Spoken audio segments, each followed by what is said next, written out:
Run, baby. Don't stop. Don't look back. Those were the last words 8-year-old Lily Mercer heard before the gunshot ended her mother's life. Now she lay curled inside a hollow log, her torn dress frozen to her skin, her bare feet blue and numb. The men with flashlights were getting closer. The dogs were barking, and Lily had stopped shivering, which meant the cold was winning. 300 meters away, Navy SEAL Ryan Garrett watched his German Shepherd freeze mid-stride. Shadow's ears pricked towards something only a military dog could detect. Something alive. Something dying. Before we begin, tell us where you're watching from in the comments below. Subscribe and follow this story to the very end. What happens next will stay with you forever. The nightmare came again at 0300. The same as every night for 11 months. Ryan Garrett jerked awake with his hand already reaching for a weapon that wasn't there. His chest heaved. Sweat soaked through his shirt, despite the frozen air seeping through the cabin walls. The faces were still there behind his eyes. Torres, Mitchell, Kowalski, his teammates, his brothers, dead because he had hesitated 1 second too long. Shadow pressed his warm body against Ryan's leg, the German Shepherd's amber eyes steady in the darkness. The dog had learned the rhythm of these nights. He didn't whine or bark. He simply waited, present and patient, until Ryan's breathing slowed. "I'm okay, boy." Ryan's voice was hoarse. "Just the dream again." Shadow's tail thumped once against the floor. He didn't believe the lie, but he accepted it. Ryan swung his legs off the cot and sat in the darkness, listening to the wind howl outside. The Colorado Rockies in January offered no forgiveness. Temperatures dropping to 30 below, snow measured in feet rather than inches. Isolation so complete that a man could disappear entirely. That was exactly why Ryan had chosen this place. 35 years old and already broken. 15 years of service. 4 combat tours, more missions than he could count, and it all ended with a single moment of doubt. 1 second of hesitation while enemy fire pinned them down. 1 second that became an eternity while his finger froze on the trigger. 3 men dead, 3 families destroyed, and Ryan Garrett, the one who had failed them, still breathing. The Navy had offered him a medal. He had requested discharge instead. Medical leave, they called it. Recovery time. As if there was a therapy that could undo what his hesitation had cost. Shadow nudged his hand, breaking the spiral of memory. "Yeah," Ryan scratched behind the dog's ears. "Patrol time. Let's move." He dressed quickly. NWU Type 3 uniform, out of habit more than necessity. The digital camouflage of green and brown that had become a second skin over 15 years. His movements were automatic, economical. The muscle memory of a man who had spent his life preparing for violence. Shadow waited by the door, 7 years old and still powerful, his tan and black coat thick against the winter. The German Shepherd had served 4 tours beside Ryan, detected 32 IEDs, and taken a piece of shrapnel in Syria that matched the scar on Ryan's own shoulder. They had been wounded together. They had survived together. And when Ryan left the Navy, Shadow came with him, the only partner he could still trust. The door opened onto a world of white silence. Snow had fallen through the night, covering the trails Ryan had walked the day before. The cold hit like a physical blow, sharp enough to steal breath. But Ryan welcomed it. Cold was simple. Cold was honest. Cold didn't pretend to care about medals or service records or the cost of 1 moment's doubt. They moved into the forest on their standard patrol route, Shadow ranging ahead while Ryan followed. The dog's training never fully switched off. He still cleared terrain, still checked scent patterns, still communicated with subtle body language that Ryan could read like words on a page. An hour into the patrol, Shadow stopped. Ryan halted immediately, every sense sharpening. The German shepherd stood rigid, ears pricked forward, nose lifted to catch something the wind carried. "What is it, boy?" Shadow didn't move. His body had shifted from casual patrol to active alert. The same posture he'd shown in Afghanistan when he detected explosives, in Syria when he found survivors buried in rubble. "Show me." The dog moved forward, not running, but stalking, picking his way through the snow with purpose. Ryan followed, his hand dropping to the sidearm he still carried out of habit. The forest was empty. He had made sure of that when he chose this location. But 15 years of combat had taught him that empty places could fill with danger faster than the mind could process. They traveled for 20 minutes before Shadow stopped again. This time, Ryan saw why. A vehicle, a white transport van, lay on its side in a ravine, half buried by drifted snow. The front end was crumpled against a boulder, the windshield shattered, one door hanging open like a broken wing. Ryan approached carefully, scanning for movement. Shadow circled the vehicle, nose working, then looked back at Ryan with an expression that needed no translation. Blood. Ryan reached the van and looked inside.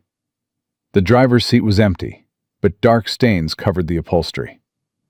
More blood on the dashboard. On the passenger seat, a child's shoe, small, pink, covered in frozen crystals. His heart rate spiked despite his training. "Track it, Shadow." The German shepherd had already found the scent trail.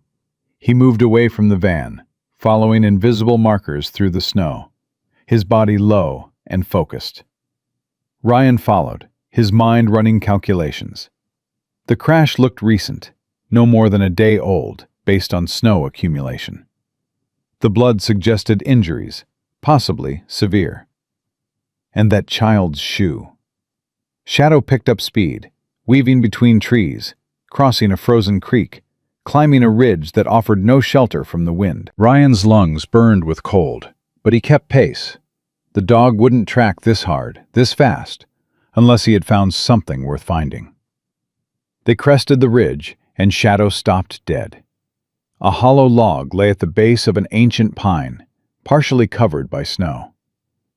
Shadow approached it slowly, his posture shifting from tracking to protection. The same stance he took when guarding wounded soldiers, when positioning himself between danger and the vulnerable. Ryan's throat tightened. He moved forward, crouching low, and looked into the hollow log. Blue eyes stared back at him. A child, a little girl, maybe 8 years old, curled into the smallest possible shape. Her blonde hair was matted with ice. Her lips had turned the color of winter sky. Her thin dress, torn, soaked, completely wrong for this weather, clung to a body that had stopped shivering. She was dying. Ryan knew the signs too well. "Hey!" He kept his voice soft, controlled, the tone he used with civilians in combat zones. "I'm not going to hurt you. I'm here to help." The girl's eyes widened. Something flickered across her face. Not relief, but terror. Pure, absolute terror. "No!" She tried to scramble backward, but her body wouldn't obey. Her limbs had gone too cold, too weak. "Don't take me back, please! He killed Mama!" The words hit Ryan like a bullet. "Nobody's taking you anywhere." He stayed still, hands visible, letting her see that he wasn't reaching for her. "I'm Ryan. This is Shadow. We're going to get you warm, okay?" "The sheriff!" the girl gasped, her voice cracking. "He shot Mama. He's coming for me. He'll kill you, too." Ryan's mind raced. Sheriff. Shot her mother. Coming for her. This wasn't an accident victim. This was a survivor. "What's your name?" "Lily."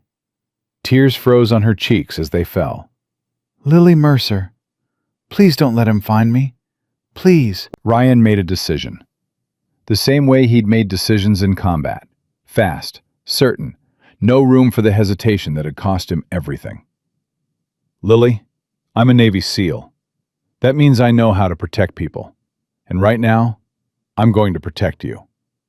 He reached out slowly, giving her time to track his movements. I need to pick you up. I need to get you warm. Can you trust me? Lily stared at him for a long moment. Her eyes moved to Shadow, who had positioned himself at the entrance to the log, guarding her from threats she couldn't see. "Your dog," she whispered. "He looks like Ranger." "Who's Ranger?" "Mama's dog. They shot him, too." Fresh tears spilled over. "He tried to protect her. He tried so hard." Ryan felt something crack in his chest, something he'd thought was permanently sealed. Shadow protects people. That's what he does. Ryan moved closer, slow and steady. "And now he's going to protect you. We both are." Lily's small hand reached out and touched Shadow's fur. The dog didn't flinch, didn't move.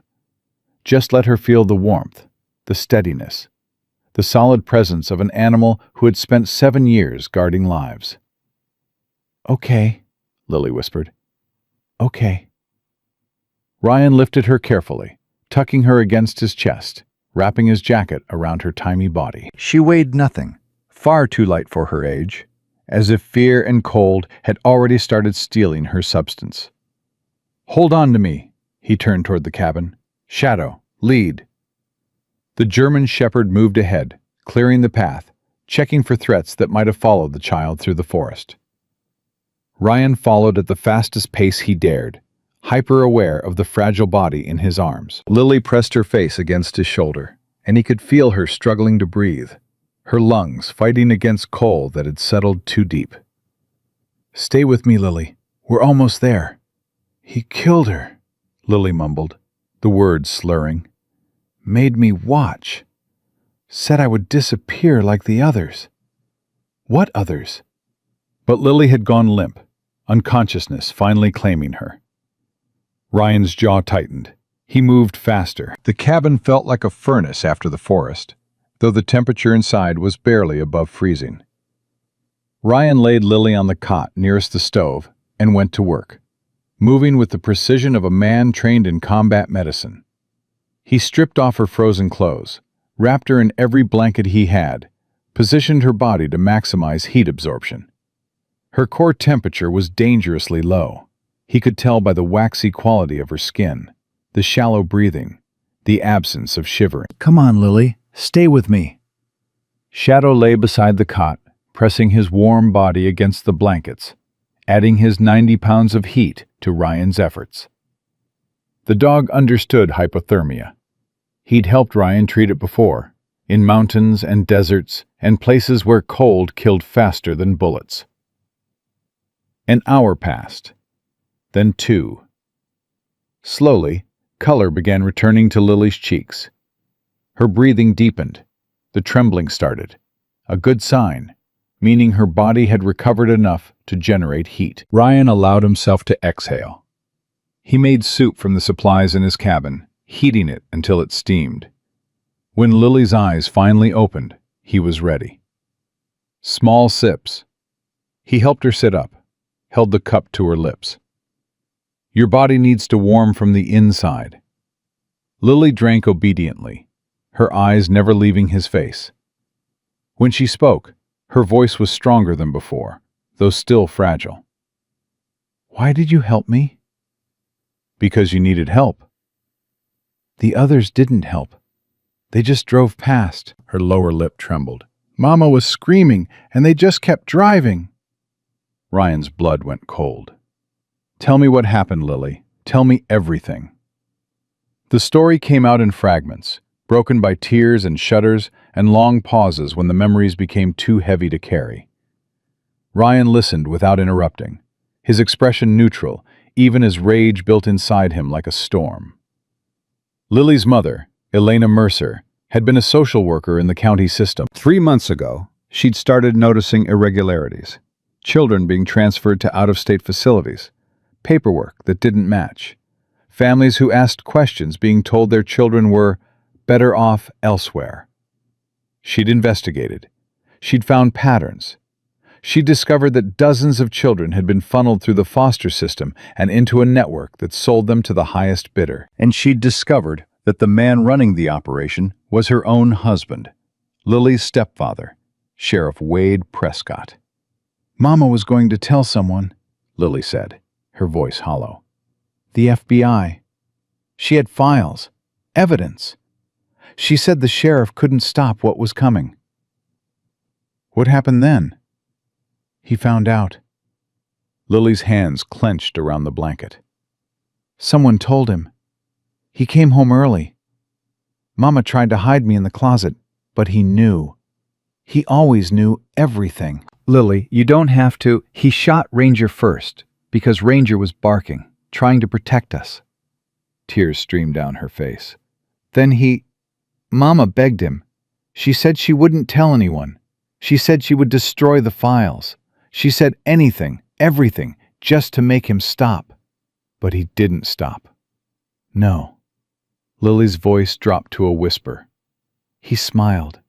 He smiled and said she should have thought about consequences before she betrayed him.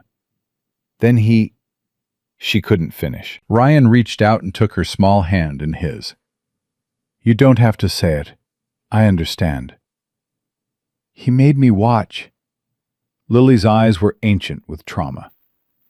"He said it was important that I understand, that I see what happens to people who cause problems." Her breath hitched. "Then he put me in the van with the deputy. He said I was going to disappear like the others, like all the children Mama tried to save." The van crashed. "The storm came.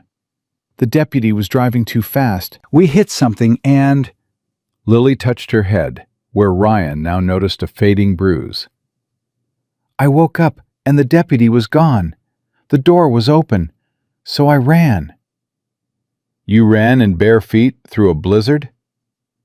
"Mama told me to run. Her last words." Lily's chin lifted with a strength that seemed impossible for her age. "She said run, and don't stop, and don't look back. So I didn't.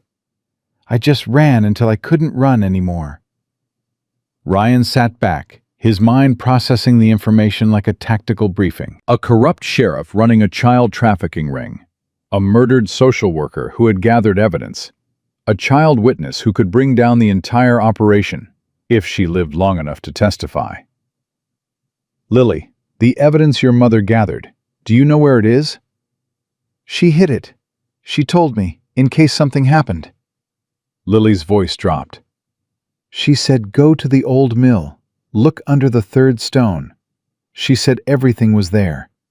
Everything they needed to stop him forever." "Did you tell anyone else about this?" "No, the deputy asked, but I didn't tell him.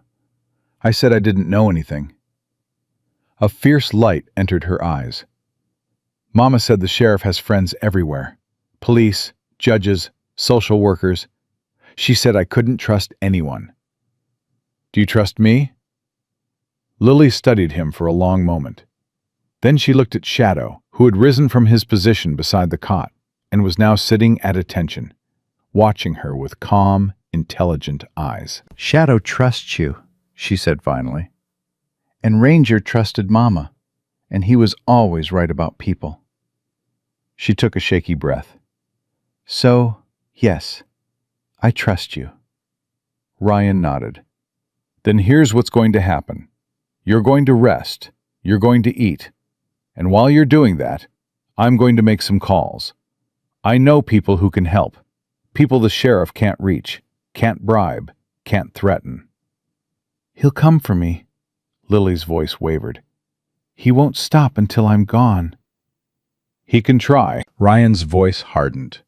"But he's never faced someone like me, and he's never faced someone like Shadow." He squeezed her hand gently. "Get some rest, Lily. You're safe now." "Promise?"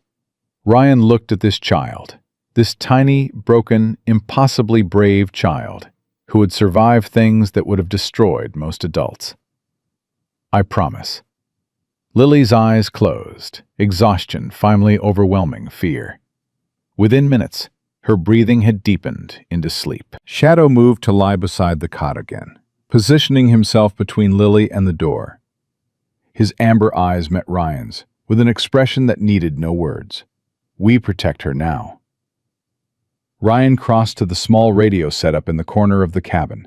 Old equipment, but functional. He tuned to a frequency that wasn't listed in any official directory and keyed the mic. Viper 2, this is Shadow Actual. I need a secure line. Static crackled, then a familiar voice. Shadow Actual, this is Viper 2. Go ahead. Jake, I need everything you can find on a Sheriff Wade Prescott. County jurisdiction somewhere in Colorado. Also, a social worker named Elena Mercer. She should be listed as missing or deceased in the last week. A pause. Ryan, you're supposed to be off-grid. Healing. What's going on? I found something. Someone. Ryan glanced at Lily's sleeping form. A child, 8 years old. She says Prescott murdered her mother and is running a trafficking operation through the foster system. Jesus Christ. Can you verify? Give me 2 hours. But Ryan, if this is what it sounds like... I know. Just get me the intel. Copy that. Viper 2 out. Ryan set down the mic and moved to the window, staring out at the white expanse that had almost claimed Lily's life. Somewhere out there, a corrupt sheriff was searching for a child who could destroy him. Somewhere out there, a network of monsters was moving children like commodities. And here, in a cabin in the middle of nowhere, a broken seal had just found a reason to stop running from the fight. Shadow padded over and sat beside him, their shoulders touching. I know, boy. Ryan's voice was barely a whisper. I thought we were done.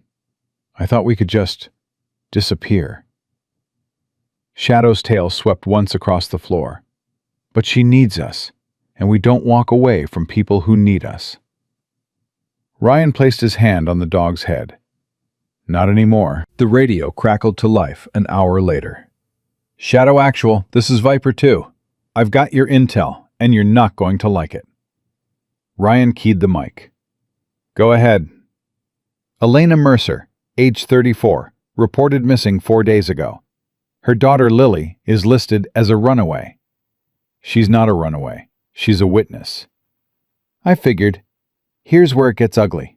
Sheriff Wade Prescott is her stepfather. He married Elena 18 months ago, and within 6 months, she started filing reports about irregularities in the foster care system. Those reports went nowhere, because Prescott has connections. Judges, prosecutors, state officials. How deep? Deep enough that 47 children have been transferred to out-of-state facilities over the past 5 years. Facilities that, when I dig into them, don't actually exist. Jake's voice tightened. Ryan, this is organized. This is sophisticated. And Prescott isn't the top. He's just the local operator. What about Elena's evidence? No sign of it. If she hid files somewhere, they haven't surfaced. Which means either they're still hidden, or Prescott found them and destroyed them. Ryan looked at Lily, still sleeping, unaware that she might be carrying the key to bringing down an entire network. She knows where they are. The girl? Her mother told her, before she died. A long pause. Ryan, if that's true, Prescott will tear apart the state to find her. She's not just a witness. She's the only loose end in a multi-million-dollar operation. Then we make sure she stays loose. Ryan's jaw clenched. What's our timeline? I can have a federal team to your location in 72 hours. Maybe less if I call in favors. That's too long. It's the best I can do through official channels. This has to be handled carefully.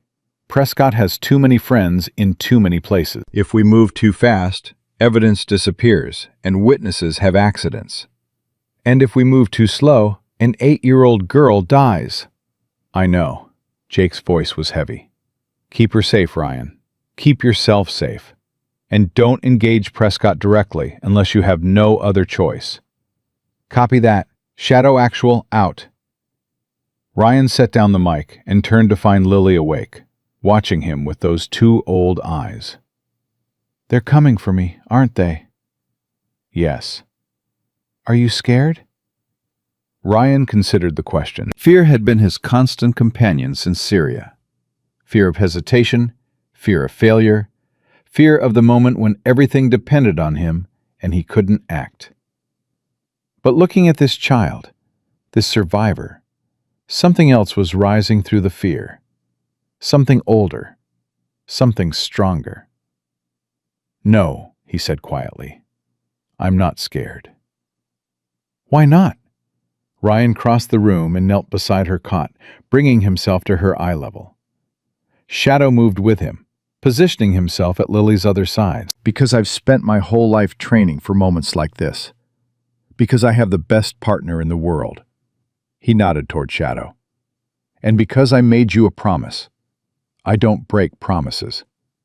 Lily studied him for a long moment. Then she reached out and took his hand. Mama said the same thing. She said she would protect me no matter what. Her voice trembled. She couldn't keep that promise. She tried so hard, and she still couldn't. Your mother did protect you. Ryan's voice was fierce. She gave you information that could bring down the people who hurt her. She told you to run when running was your only chance. And she loved you enough to die, making sure you had that chance. He squeezed her small fingers. She kept her promise, Lily. Now I'm going to keep mine. Tears spilled down Lily's cheeks, but she nodded. Okay, she whispered. Okay. The radio crackled again, but this time it wasn't Jake's frequency. This was a local band, the kind law enforcement used. All units, be advised. Suspect is an 8-year-old female, blonde hair, blue eyes. She is considered a missing person and may be disoriented or confused. Anyone with information should contact Sheriff Prescott directly. Do not approach. She may make false accusations due to trauma. Ryan's blood ran cold. He's looking for you, he said quietly. He's calling it a rescue operation. Lily's face went white. That's what he does. He makes himself the hero. Everyone believes him. Everyone always believes him. Not everyone. Ryan moved to the window, scanning the tree line. Not me. Shadow rose from his position beside Lily, hackles rising, a low growl building in his throat. His eyes fixed on something outside, something Ryan couldn't yet see. What is it, boy? The dog's growl deepened. His body shifted into combat posture. And then Ryan heard it. The distant but unmistakable sound of engines. Multiple vehicles moving through the forest, coming closer. He turned to Lily, his face calm despite the adrenaline flooding his system. We need to move, now. Ryan grabbed Lily with one arm and his go-bag with the other. Shadow, move! The German Shepherd was already at the back door, body low, ears tracking the sounds that grew louder with each passing second. Ryan followed, carrying Lily against his chest, her small arms wrapped around his neck. Where are we going? Lily whispered. Somewhere they won't find us. He pushed through the back door into the brutal cold. The temperature had dropped another 10 degrees since morning, but Ryan barely noticed. His body was operating on combat mode now. Every sense heightened, every thought focused on a single objective. Protect the child. Everything else was secondary. Shadow led them through the trees, following a path that Ryan had mapped during his months of isolation. He had always known this day might come. The day when the past caught up with him. When he needed to disappear quickly. He just hadn't expected the reason to be an 8-year-old girl with secrets worth killing for. Behind them, the sound of engines grew louder, then stopped. They had reached the cabin. Ryan picked up speed, ignoring the burn in his lungs, the ache in his leg where Syrian shrapnel still lodged. Lily's weight was nothing. She was too light, too fragile, a reminder of everything that had been stolen from her. "They're at the cabin," Ryan murmured. "They'll search it, find nothing, then start tracking." "Can Shadow hide our trail?" "Shadow can do better than that." Ryan whistled softly. "Shadow, false." The German shepherd immediately changed direction, cutting a clear path through the snow toward the east, away from where Ryan was heading. After 100 meters, the dog looped back, covering his tracks with the skill of an animal trained in evasion. "He's making a false trail," Ryan explained. "They'll follow it while we go the other way." "Mama said the sheriff uses dogs too." "Not like Shadow. Not even close."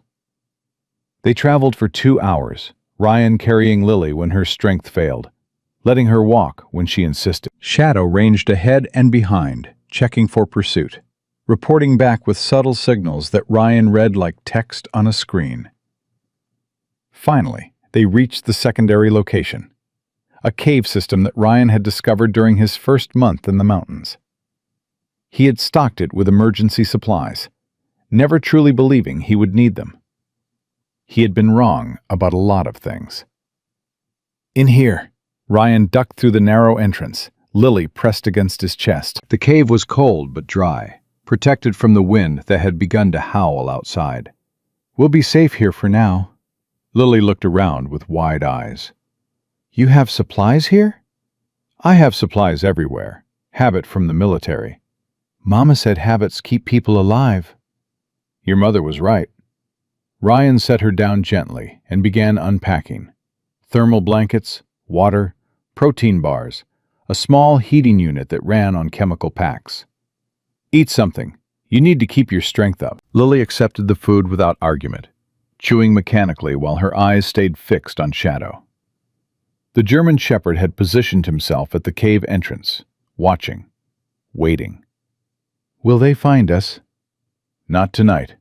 Tomorrow we move again." "And then?"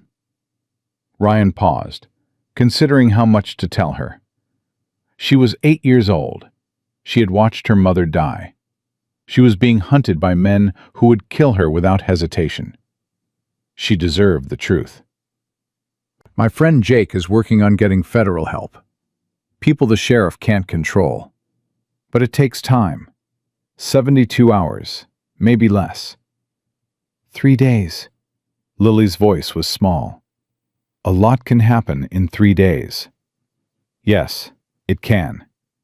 Ryan crouched beside her, meeting her eyes. "But a lot can also happen when you have a Navy SEAL and a military dog protecting you.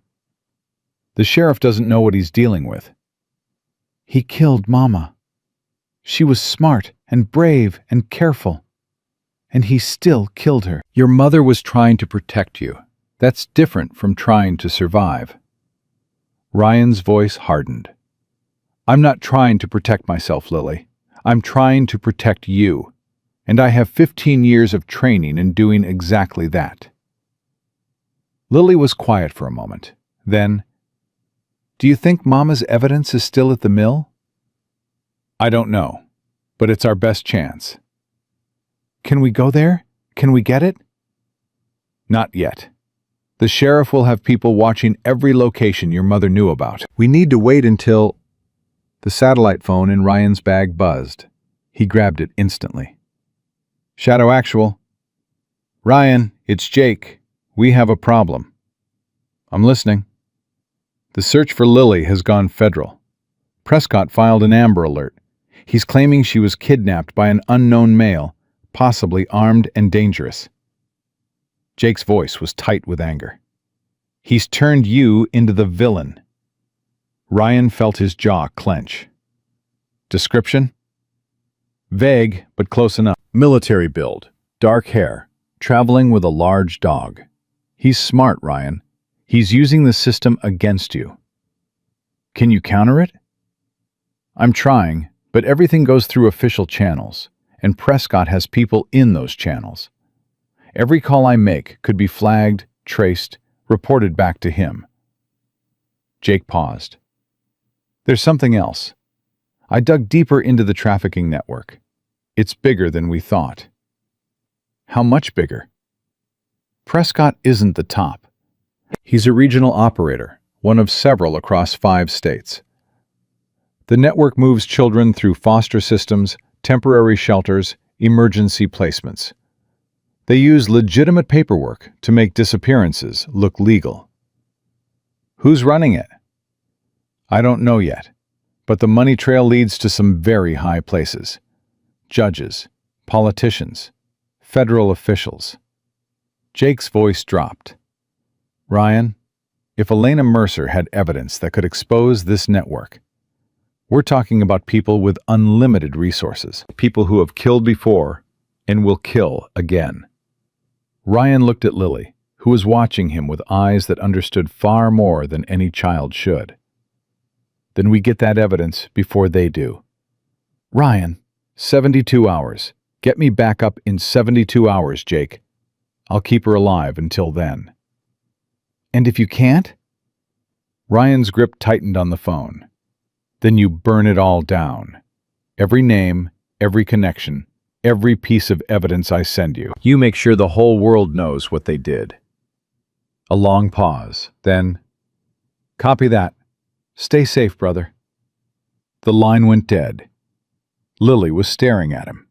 You're scared now. No. You're lying. Ryan almost smiled. Okay, maybe a little. Why? Because the people hunting you are more powerful than our thought. Because my friend can't help us as fast as I hoped. Because...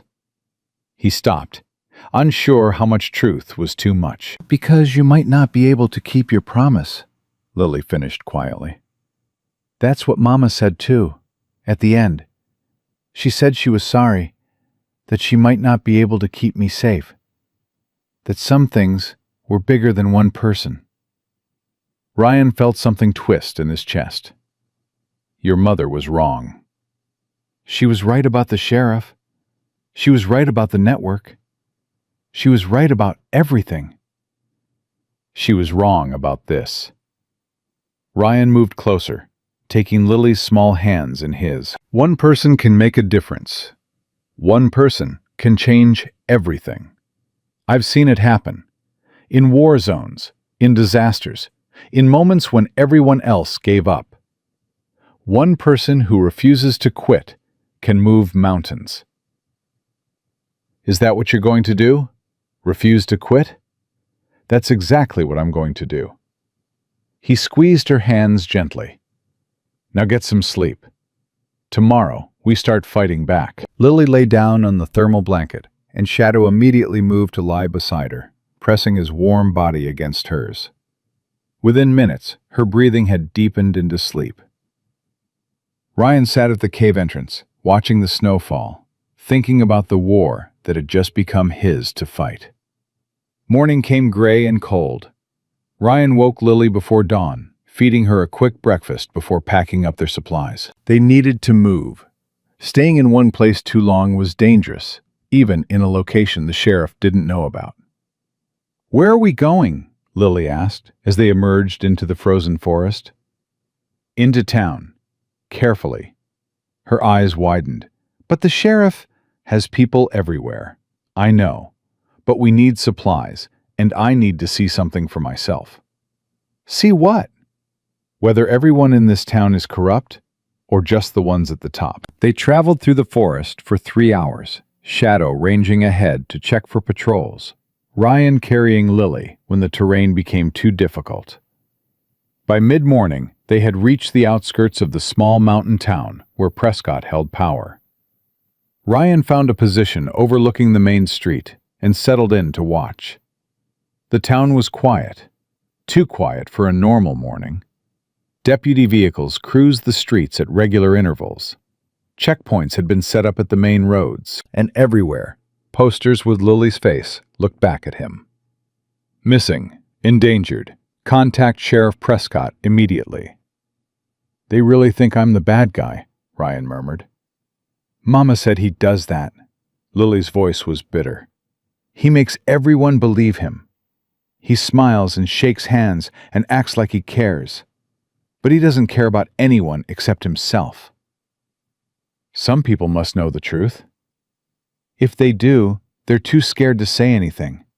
Ryan was about to respond when Shadow stiffened beside him. The dog's head turned slightly, ears pricking towards something behind them. Someone was approaching. Ryan drew his sidearm in one fluid motion, pushing Lily behind him with his other hand. Shadow had already positioned himself between the threat and the child, hackles raised, a low growl building in his throat. "Easy."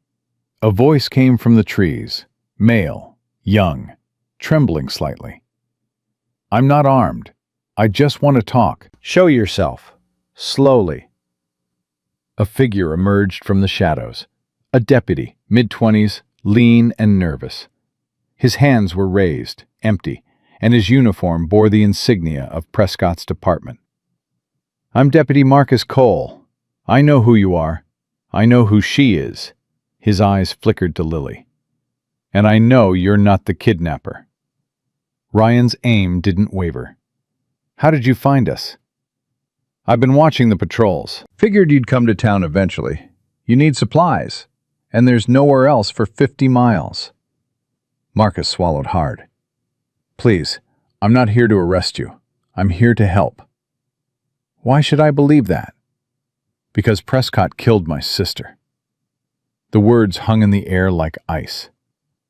3 years ago, Marcus continued, his voice cracking, she was in foster care. She got transferred to an out-of-state facility. I never saw her again. Tears glistened in his eyes. I didn't know. I didn't understand what was happening. But Elena Mercer did. She came to me 6 weeks ago, asked me questions about my sister's case. She was putting it all together. "And you told Prescott." Marcus flinched as if struck. "I didn't know. I swear to God, I didn't know what he was. I thought—" His voice broke. "I thought I was protecting him. He took me in after my parents died. He trained me.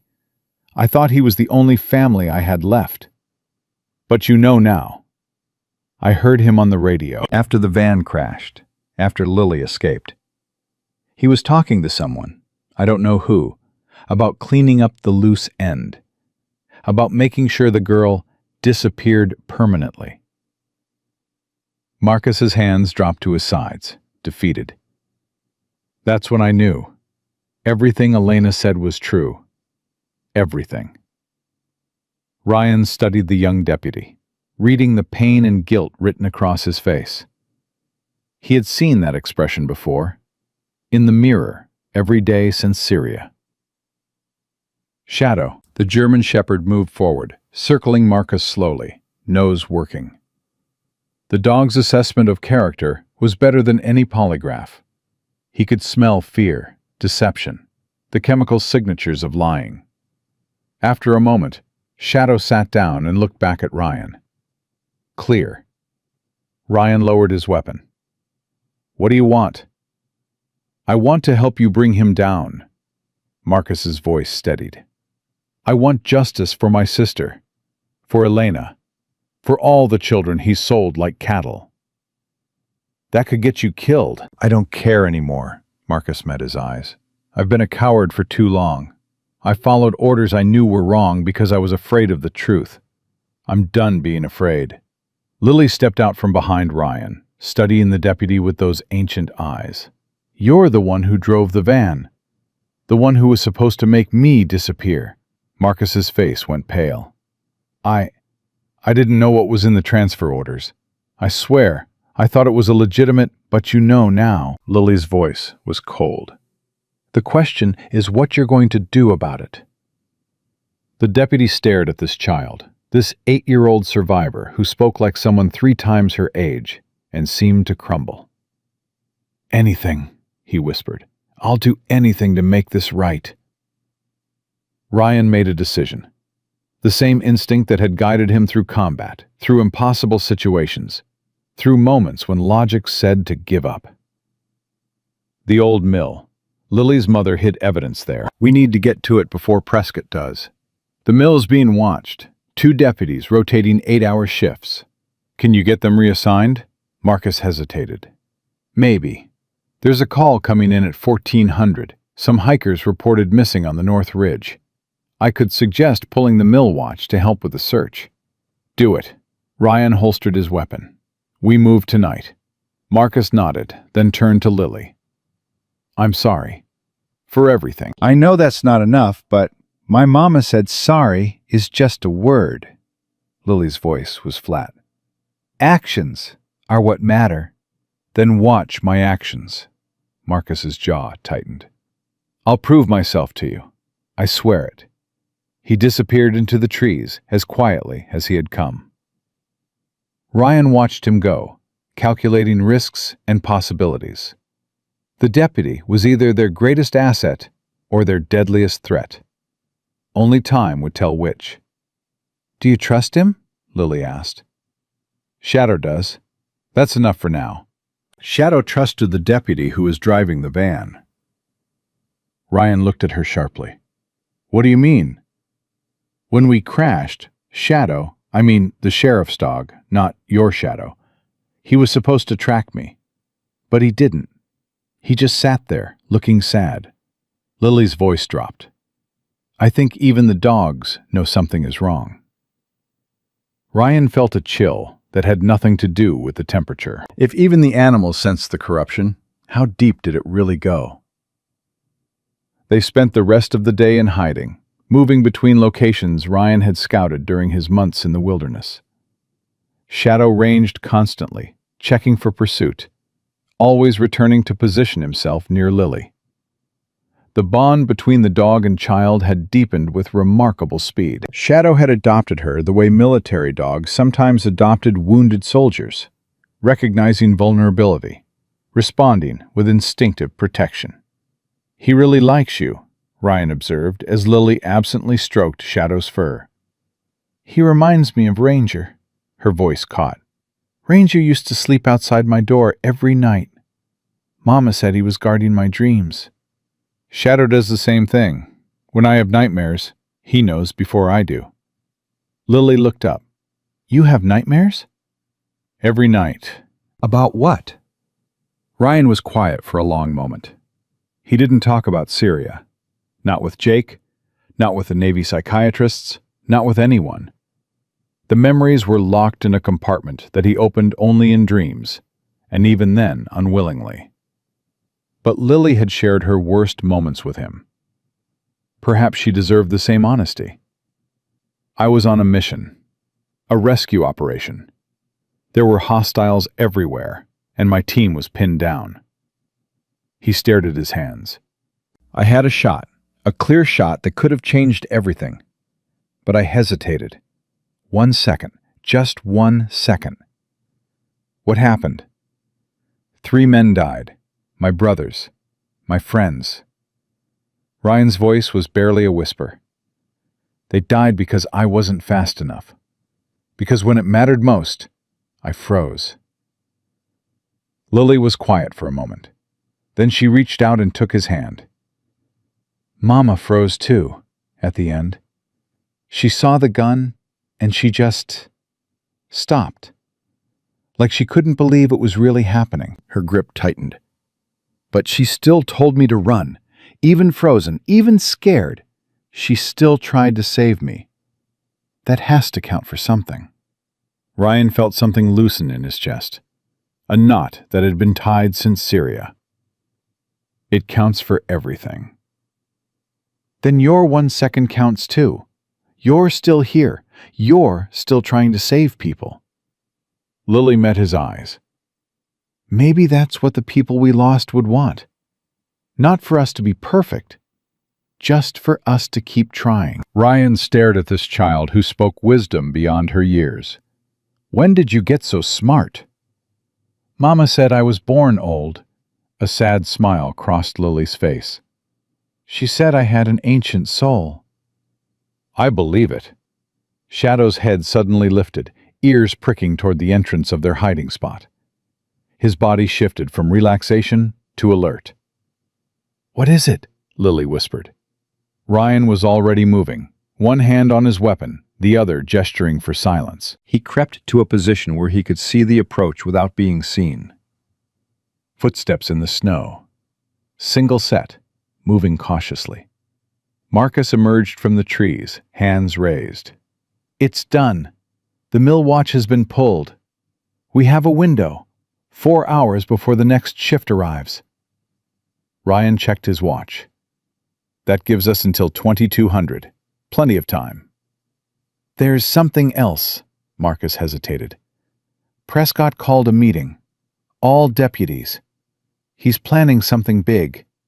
A final sweep of the wilderness. Every man, every dog, every vehicle we have." "When?" "Dawn tomorrow." Marcus's face was grim. "If you're going to get that evidence, it has to be tonight. After tomorrow, there won't be anywhere left to hide." Ryan looked at Lily, who met his gaze with determination that seemed impossible for her age. "Then we move now." They traveled through the darkness, Shadow leading the way. The temperature had dropped to dangerous levels, but Ryan barely noticed. Every sense was focused on the mission, the same focus that had carried him through 100 operations, 1,000 moments when hesitation meant death. Not this time. This time he would not hesitate. Lily walked beside him, her small hand gripping his whenever the terrain became difficult. She didn't complain about the cold, didn't ask to be carried, didn't show any sign of the fear that must have been consuming her. This child had watched her mother die and was now walking into danger to finish what her mother started. If that wasn't courage, Ryan didn't know what was. They reached the old mill just before 2100. Marcus had been right. The watch had been pulled. The building stood silent and dark, its ancient bones creaking in the wind. "Shadow! Scout!" The German shepherd disappeared into the shadows, circling the structure, checking for threats. He returned 3 minutes later with the all-clear signal. "Let's move." They entered through a side door that hung half off its hinges. Inside, the air was stale and cold, filled with the smell of decay and abandonment. "The fireplace," Lily whispered. "Mama said the third stone from the fireplace." Ryan located the old hearth, its bricks crumbling with age. He counted the stones on the floor in front of it. 1, 2, 3. The third stone was slightly raised. "Shadow, guard." The dog positioned himself at the entrance, watching the darkness outside. Ryan knelt and worked his fingers under the stone's edge, lifting it carefully. Beneath was a hollow space. Inside the hollow was a waterproof container. "That's it." Lily's voice trembled. "That's Mama's hiding spot." Ryan opened the container. Inside was a hard drive, a USB stick, and a thick folder of documents. He flipped through the papers quickly. Names, dates, financial records, photographs. His blood ran cold. "My God. What is it?" "Everything." Ryan's voice was barely audible. "Your mother documented everything. 47 children, Lily. 47 children trafficked through this county alone, and that's just what she found." "Is it enough to stop him?" "It's enough to bring down the whole network." Ryan sealed the container and slipped it into his pack. "We need to move. Now." But before they could take a step, Shadow's posture changed. The dog's growl was low, controlled, the warning signal for multiple hostiles. "We've got company," Ryan breathed. Headlights appeared through the mill's broken windows.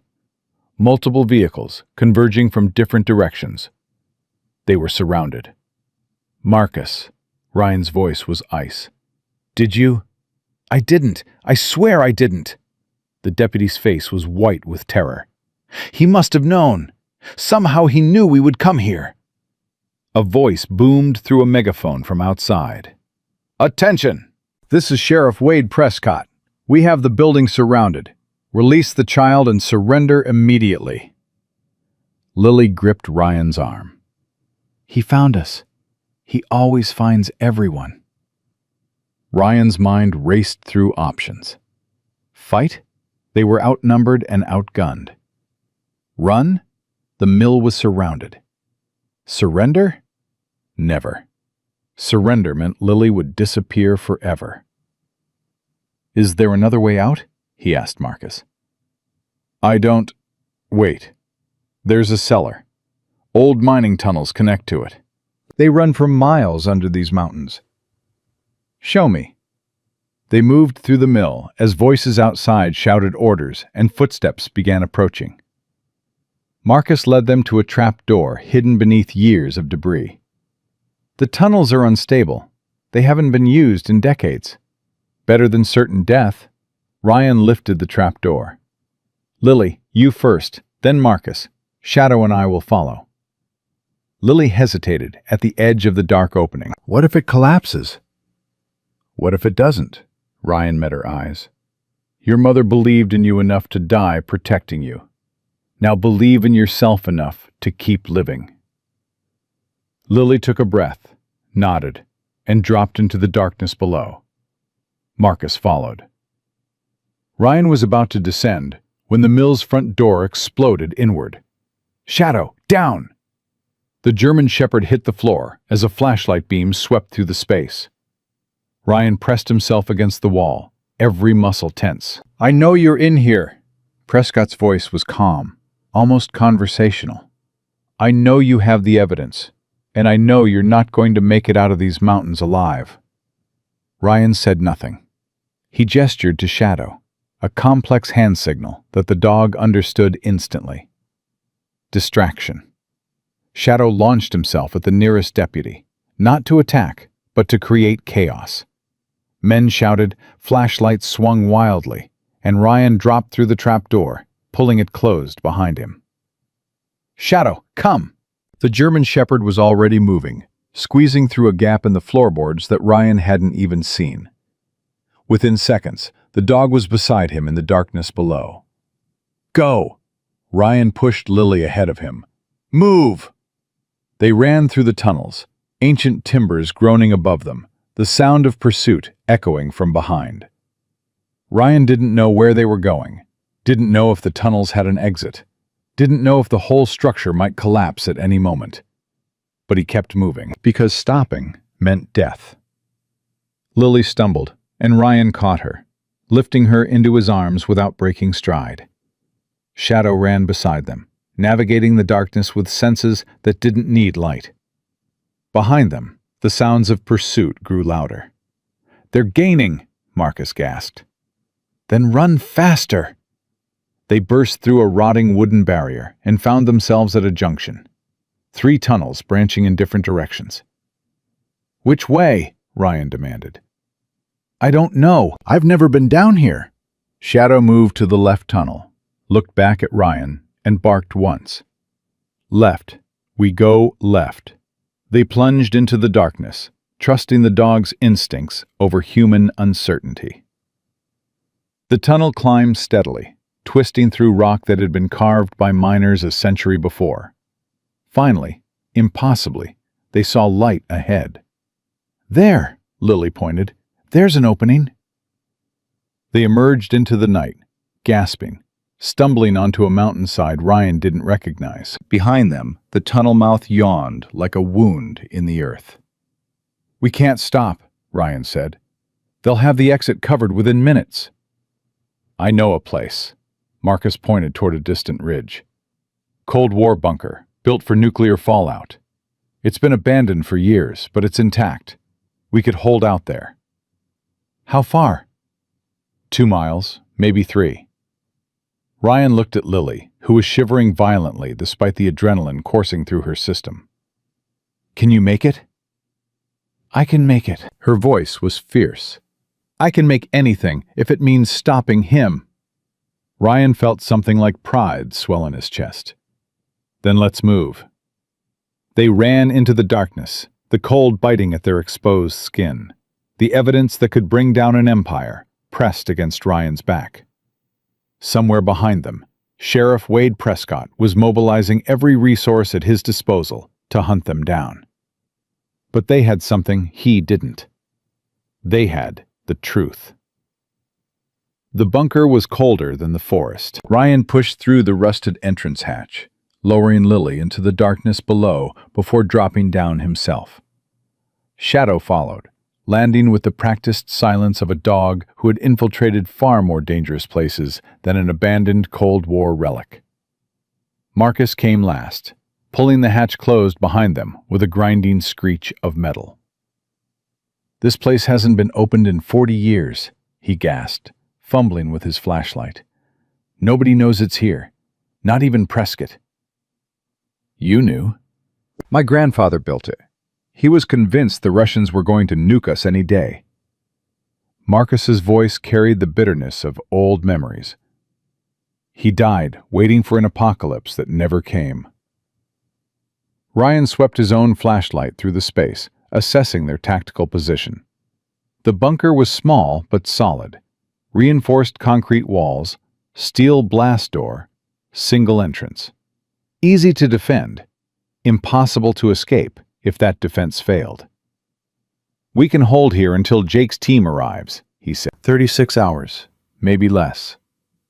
"And if Prescott finds us before then?" "He won't." But even as Ryan spoke the words, doubt gnawed at him. Prescott had found them at the mill despite every precaution. He had resources, connections, decades of experience hunting people through these mountains, and he had everything to lose. "Lily, come here." Ryan knelt beside the girl, who was shivering violently despite the blankets he'd wrapped around her. "I need to check you for injuries." "I'm fine." "You're freezing, exhausted, and you just ran 3 miles through a blizzard. Let me check."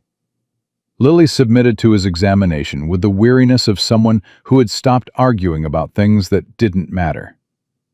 Ryan found no serious injuries, just scrapes, bruises, the accumulated damage of a child who had survived far more than any child should.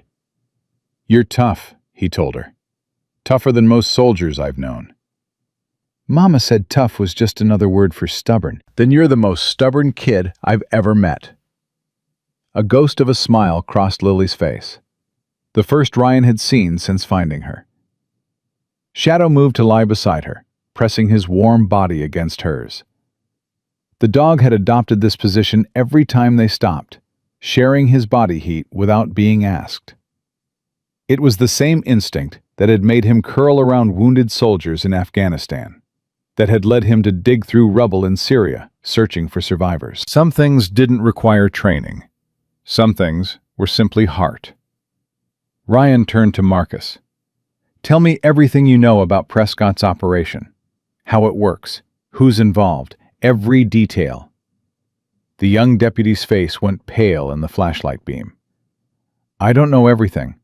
I was kept on the outside, used for specific tasks. I didn't ask questions." "Start with what you do know." Marcus took a shaky breath. "Children come into the system through different channels. Foster care mostly. Sometimes emergency placements. Kids removed from homes on short notice, before their families can fight back. Sometimes," he swallowed hard, "sometimes they're just taken. Runaways, homeless kids, people nobody misses." "Where do they go?" "Transfer facilities, supposedly. Out-of-state programs for troubled youth. But the paperwork is fake. The facilities don't exist." Marcus's voice cracked. "When I started looking into my sister's case, I found her name on a transfer order to a group home in Nevada. I called the number. It was a disconnected line. I drove to the address.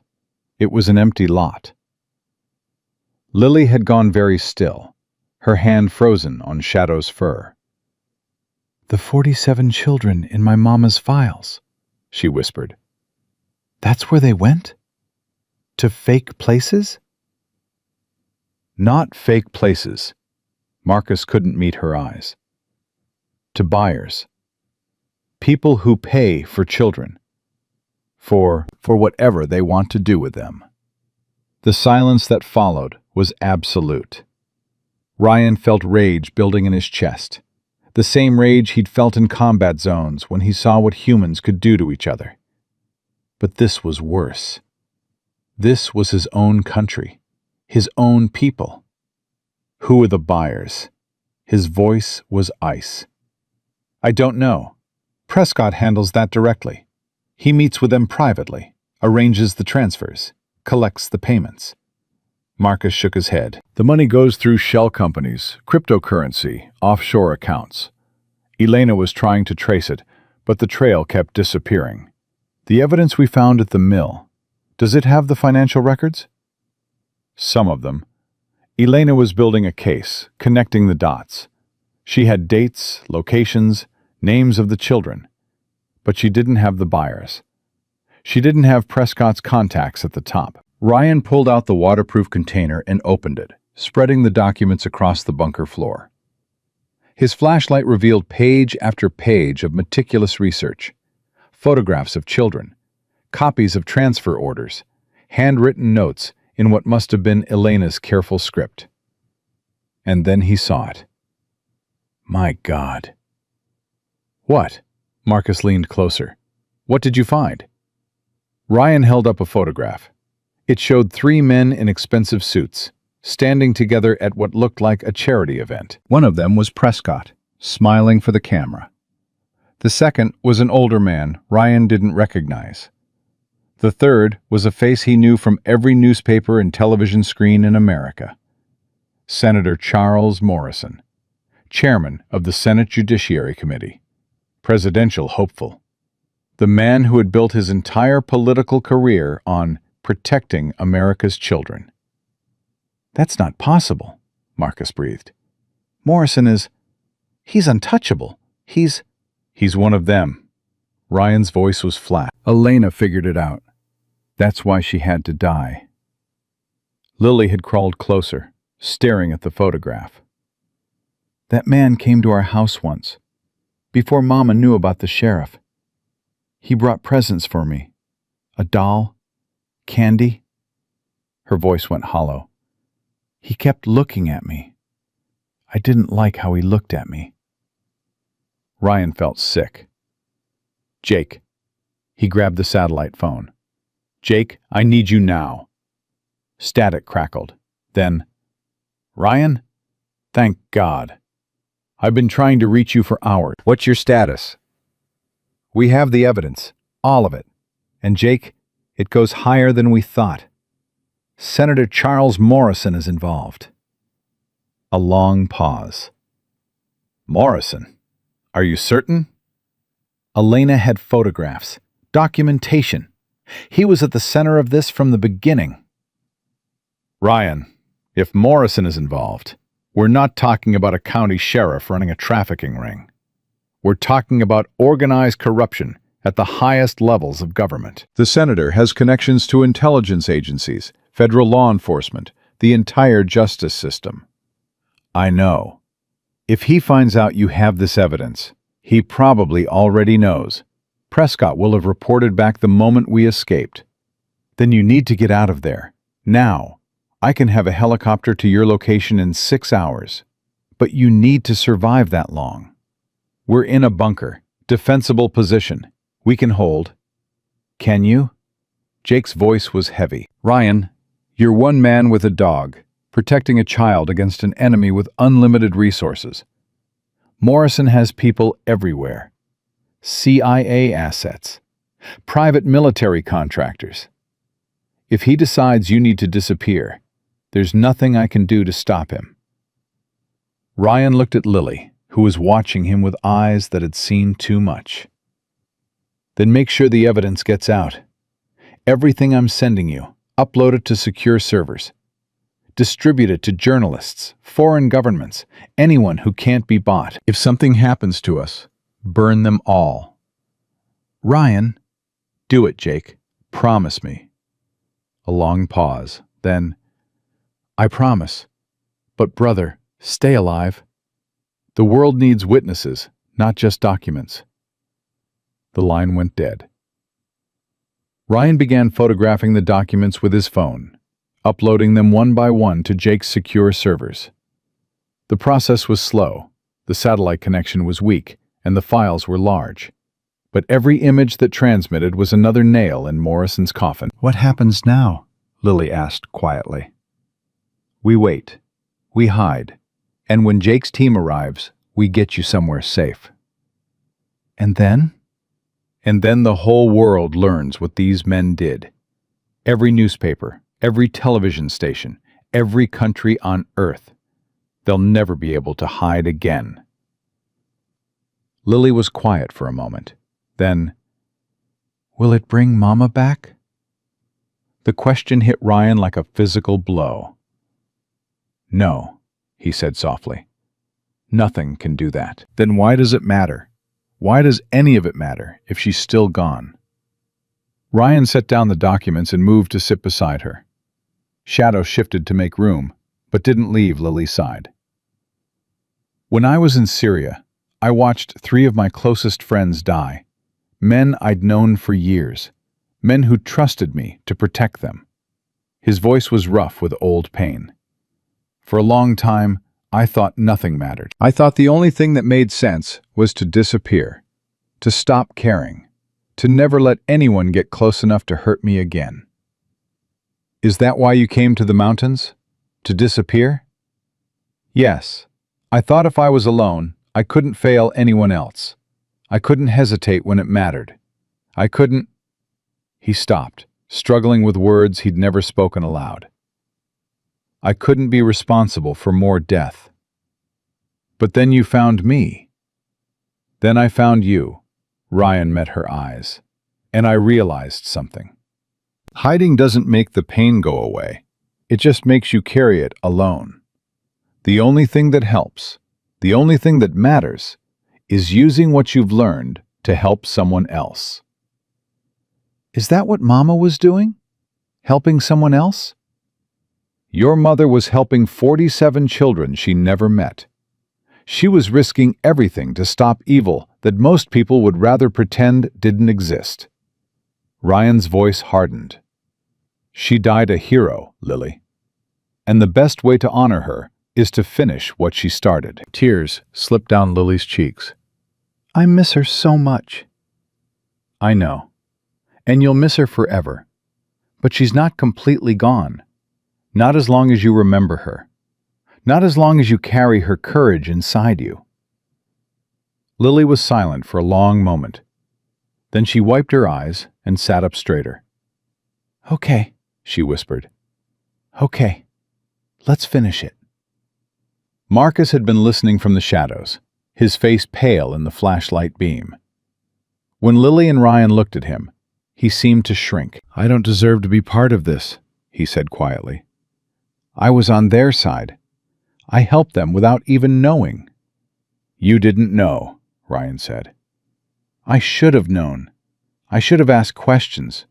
I should have—" His voice broke. "My sister. She trusted me. She trusted the system. And I was part of the system that killed her."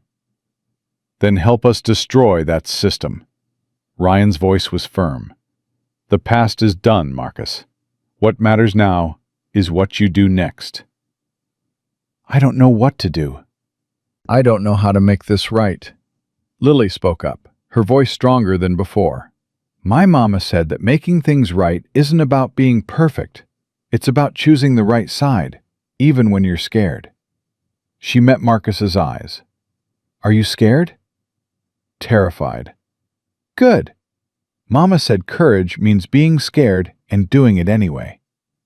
Marcus stared at her for a long moment. Then something shifted in his face.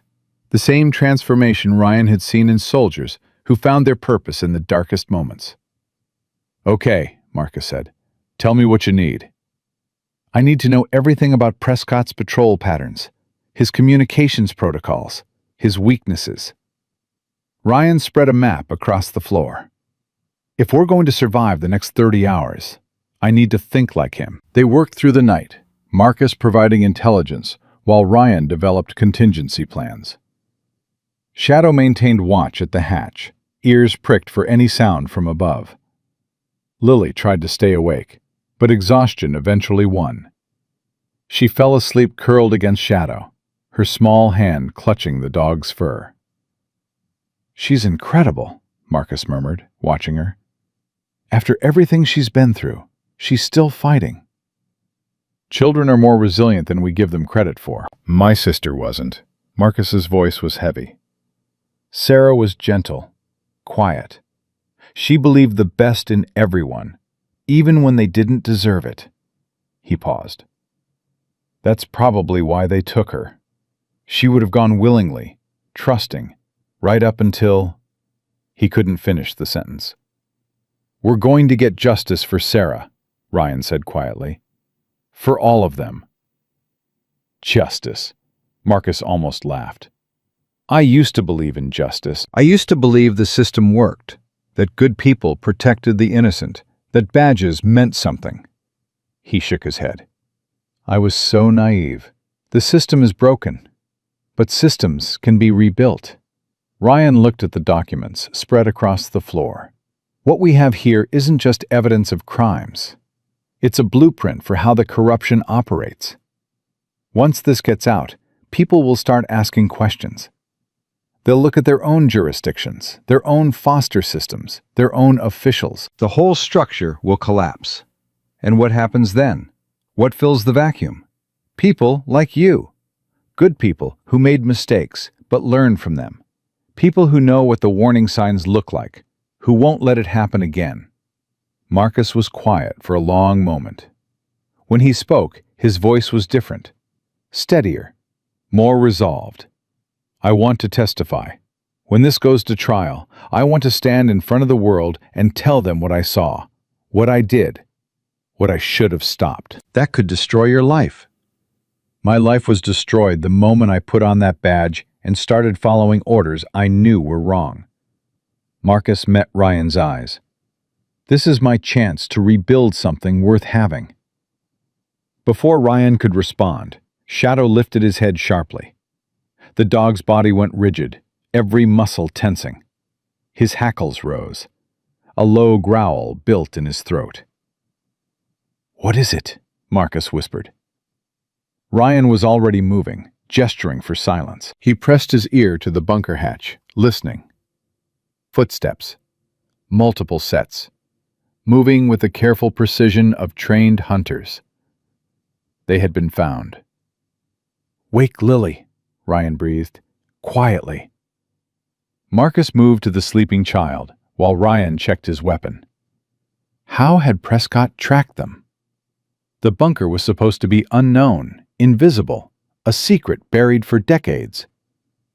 Then he saw it, the faint glow of a tracking device, blinking on the inside of Marcus's jacket collar. The deputy had been tagged, probably since he first reported for duty that morning, before anyone knew he would switch sides.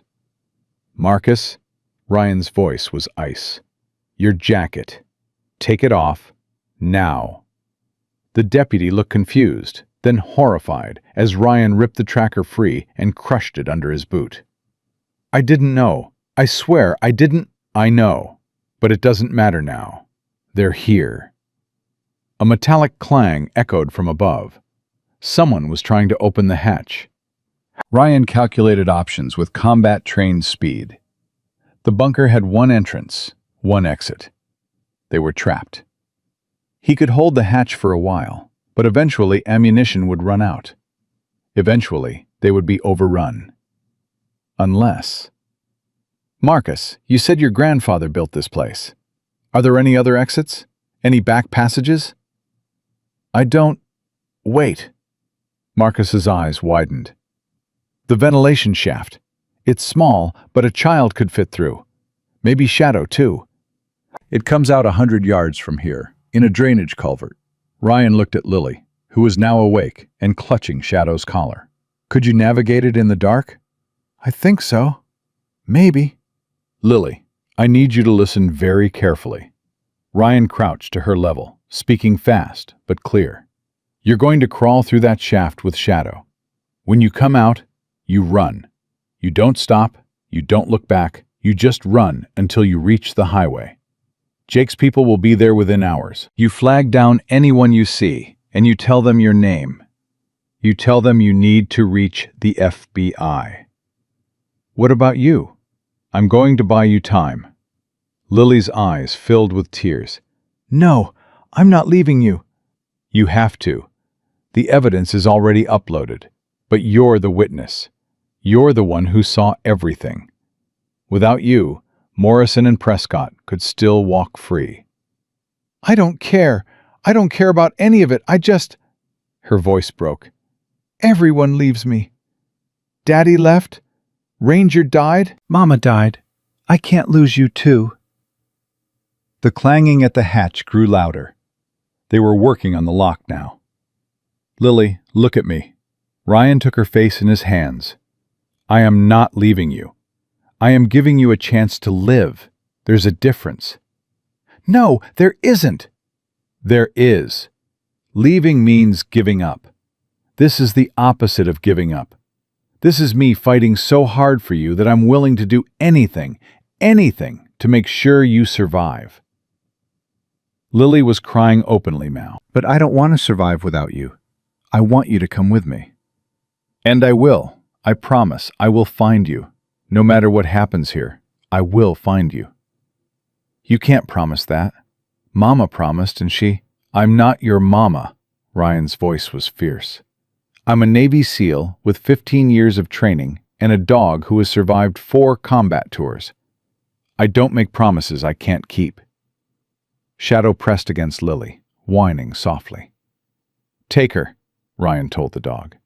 Guard her. Get her out. Shadow's eyes met his, amber intelligence that understood exactly what was being asked. Then the dog did something he had never done before. He looked away from Ryan and positioned himself entirely between Lily and the danger above. He had made his choice. Shadow, no! Lily wrapped her arms around the dog.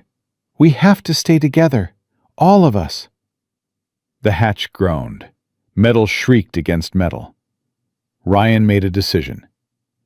Marcus, you take her, through the shaft, to the culvert, to the highway. But Shadow and I will hold them as long as we can. You get her out.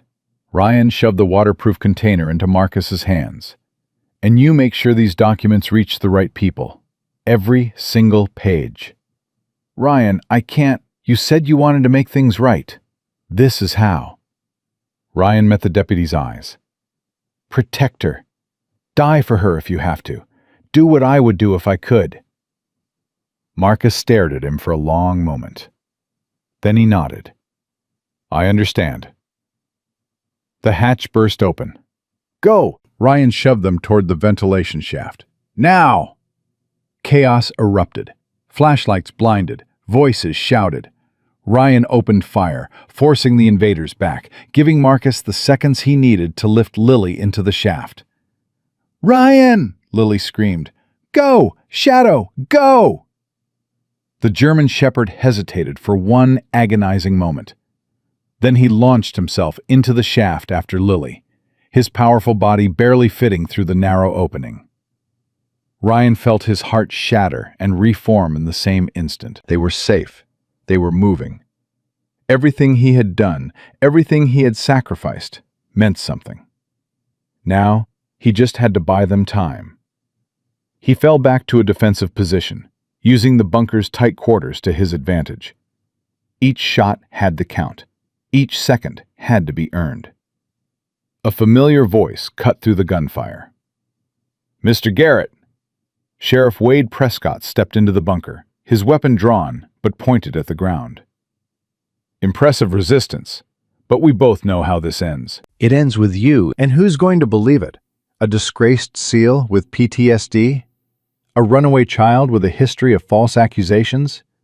A deputy who's about to be charged with helping a kidnapper? Prescott laughed. I've survived worse. I'll survive this. You won't survive the national media. You won't survive congressional hearings. You won't survive the FBI, the Justice Department, and every parent in America demanding answers. I have friends in all those places. You had friends. Ryan kept his weapon trained on Prescott's chest. How many of them will stick around when the cameras start rolling? How many will choose you over their own survival? Something flickered in Prescott's eyes. Doubt, perhaps, or the first cold touch of fear. Where's the girl? Gone. Somewhere you'll never find her. I found you. I'll find her. No, you won't. Ryan felt a strange peace settling over him, because by the time you get out of this bunker, the whole world will know your name. Every police officer, every federal agent, every citizen with an internet connection will be looking for Wade Prescott, child trafficker. You'll never be able to hide again. Prescott's face contorted with rage.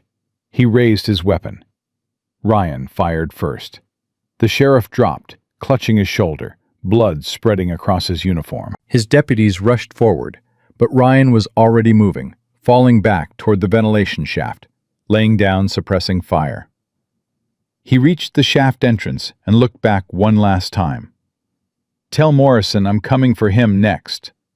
Then he pulled himself into the darkness and began to crawl.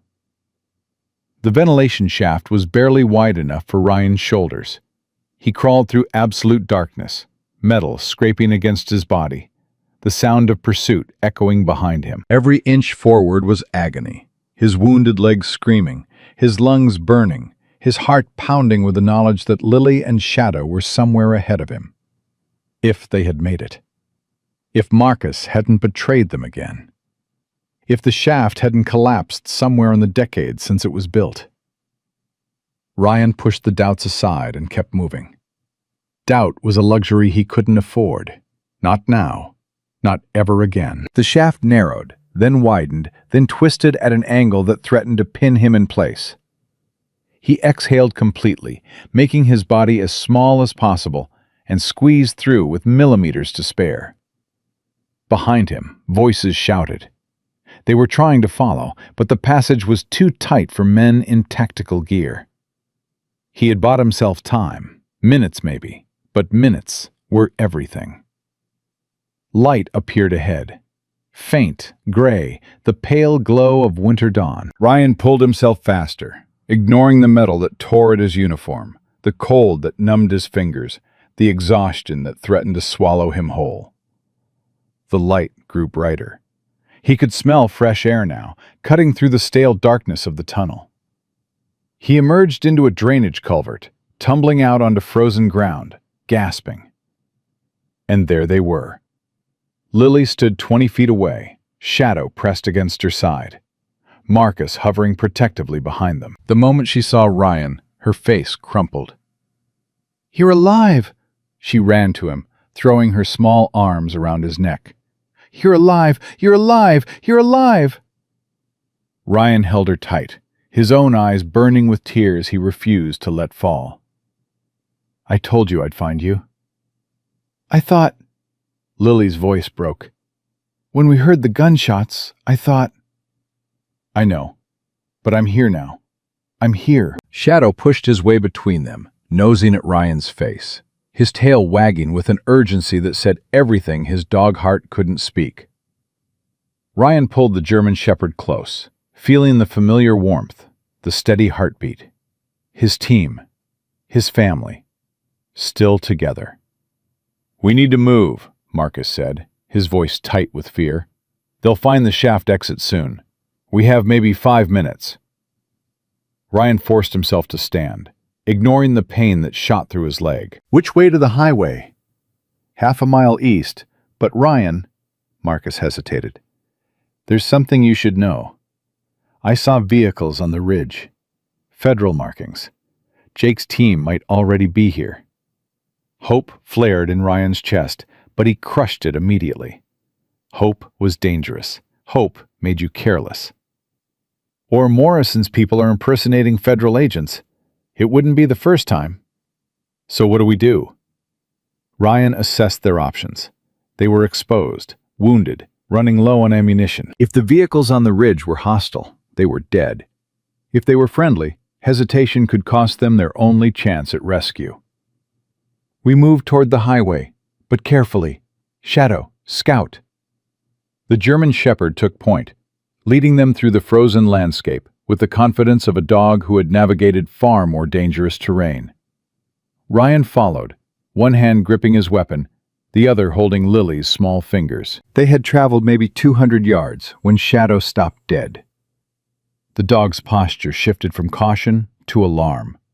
His hackles rose, his body angled towards something Ryan couldn't yet see. "Down!" Ryan hissed. They dropped into the snow as headlights cut through the gray dawn. A vehicle was approaching. Black SUV, tinted windows, moving fast on the fire road that paralleled their path. "Is it them?" Lily whispered. "Is it Jake?" "I don't know." The SUV stopped. Doors opened. Figures emerged. 4 of them, dressed in tactical black, moving with the precision of professionals. Ryan's finger tightened on the trigger. Then one of the figures spoke. "Shadow Actual, this is Viper 2. Please confirm your position." Jake's voice. Jake's call sign. But was it really him? "Verify," Ryan called back. "Barcelona, 2019. A pause. Then, "You drank an entire bottle of sangria and tried to fight a bull statue. Worst leave I've ever witnessed." Relief flooded through Ryan, so intense it almost buckled his knees. "It's them," he breathed. "It's really them." They emerged from cover as Jake crossed the distance between them, his face tight with worry that dissolved into something like joy when he saw Ryan standing. "You crazy son of a bitch." Jake pulled him into a fierce embrace. "I thought we'd lost you." "Not yet." Ryan stepped back, gesturing to Lily. "This is her. Lily Mercer, the witness who's going to bring down Senator Morrison." Jake crouched to Lily's level, his expression softening. "Hi, Lily. I'm Jake. I'm Ryan's friend, and I'm going to help keep you safe." Lily studied him with those ancient eyes. "Shadow trusts you?" Jake glanced at the German shepherd, who was sitting calmly, no trace of alarm in his posture. "Looks like it." "Then I trust you too." "Smart girl," Jake straightened. "We need to move. I've got a helicopter waiting 2 clicks north. But we're not alone out here. Prescott's people are mobilizing everything they have. Prescott is wounded. I shot him in the bunker." "Wounded, not stopped. He's already on the radio, calling for reinforcements." Jake's expression darkened. "And Ryan, there's something you need to know. Morrison knows. He knows about the evidence. He knows about Lily. He knows everything." "How?" "Someone in my chain of command. I don't know who, but the leak happened within hours of my first inquiry." Jake shook his head. "The senator has already started damage control.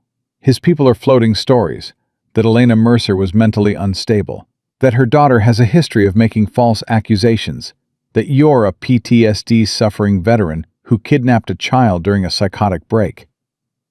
Ryan felt cold fury building in his chest. They're going to destroy her before she can testify. They're going to try, but we have the evidence. We have Lily. And we have something Morrison doesn't know about. "What?" Jake smiled grimly. "His former chief of staff, a woman named Patricia Chen. She reached out to us 6 hours ago. She's been gathering evidence for years, waiting for the right moment. When she saw the files you uploaded, she knew the moment had come." "Can we trust her?" "She's already at a secure location with FBI agents who report directly to the director. Morrison can't touch her." Jake glanced at his watch. "But we need to get Lily there too. The more witnesses we have, the harder it becomes to make this disappear." They moved toward the extraction point, Jake's team providing cover. Shadow ranged ahead, checking for threats, while Ryan carried Lily when her exhausted legs gave out. "Almost there," he murmured. "Just a little farther." "Ryan?" Lily's voice was small against his shoulder. "Yeah?" "What happens after? After we testify and they go to prison?" It was a question he hadn't allowed himself to consider. Everything had been focused on survival, on getting through the next hour, the next minute. The future had seemed like a fantasy, something that existed for other people, not for a broken seal and a traumatized child. "I don't know," he admitted. "I haven't thought that far ahead." "I don't have anyone left. No family, no home." Lily's grip tightened on his neck. "Where will I go?" The question hit Ryan like a bullet to the chest. He thought about his empty cabin, his solitary existence, the years he had spent running from connection, convinced that caring about anyone would only lead to more loss. He thought about Shadow, pressing against Lily every night to share his warmth, about the way the dog had positioned himself between the child and danger without being asked, about the bond that had formed in just days, stronger than anything Ryan had experienced in years of isolation. "You'll have somewhere," he said quietly. "I promise." "You keep making promises." "And I keep keeping them." The helicopter came into view, a black hawk sitting in a clearing, rotors already spinning. Jake's team formed a perimeter as Ryan carried Lily toward the aircraft. They were 50 feet away when the world exploded. Gunfire erupted from the tree line. One of Jake's men went down. Another spun with a cry, clutching his arm. "Contact right!" Jake screamed. "Get her to the bird!" Ryan ran, Lily pressed against his chest, Shadow sprinting beside him. Bullets kicked up snow around their feet. The helicopter crew was returning fire, providing cover, but the enemy had the advantage of surprise. 20 feet. 15. 10. Ryan dove through the open door, shielding Lily with his body as rounds tore through the fuselage. "Go!" he screamed. "Get us in the air!" The pilot didn't hesitate. The helicopter lurched upward, banking hard as Jake and his remaining team scrambled aboard. "Who the hell was that?" Ryan gasped. "Morrison's people." Jake was bleeding from a cut on his forehead, but his eyes were focused. "Private military contractors. He's thrown everything at this. Are we clear?" "For now. But Ryan," Jake's expression was grim. "They knew exactly where we'd be, exactly when we'd extract. This wasn't a lucky guess." "Another leak?" "Has to be. Someone in the bureau, maybe. Or someone on Morrison's payroll who's been watching my team." Jake shook his head. "We can't trust the original safe house. We need to go somewhere else." "Where?" "I have an idea, but you're not going to like it." Ryan looked at Lily, who was trembling in his arms, her face white with terror. "Try me."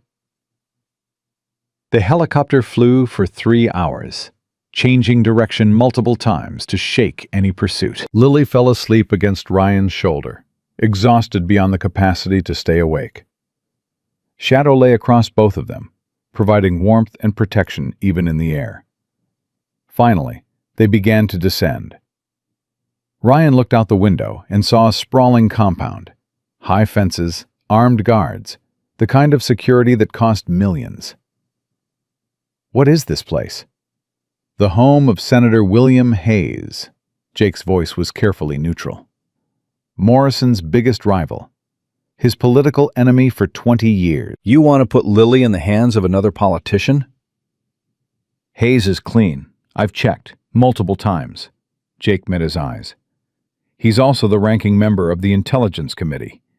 He has the power to launch an independent investigation, to bypass Morrison's compromised contacts, to ensure this evidence reaches the right people." "And what does he want in return?" "The satisfaction of destroying his enemy." Jake smiled without humor. "Sometimes politics and justice align. This is one of those times." The helicopter touched down, and armed security surrounded them immediately. But their weapons weren't pointed at Ryan. They were pointed outward, guarding against external threats. A man approached the aircraft. Mid-60s, silver hair, the bearing of someone who had spent decades in power. Ryan recognized him from news coverage. Senator William Hayes, the senior statesman from Colorado. Mr. Garrett, Hayes extended his hand.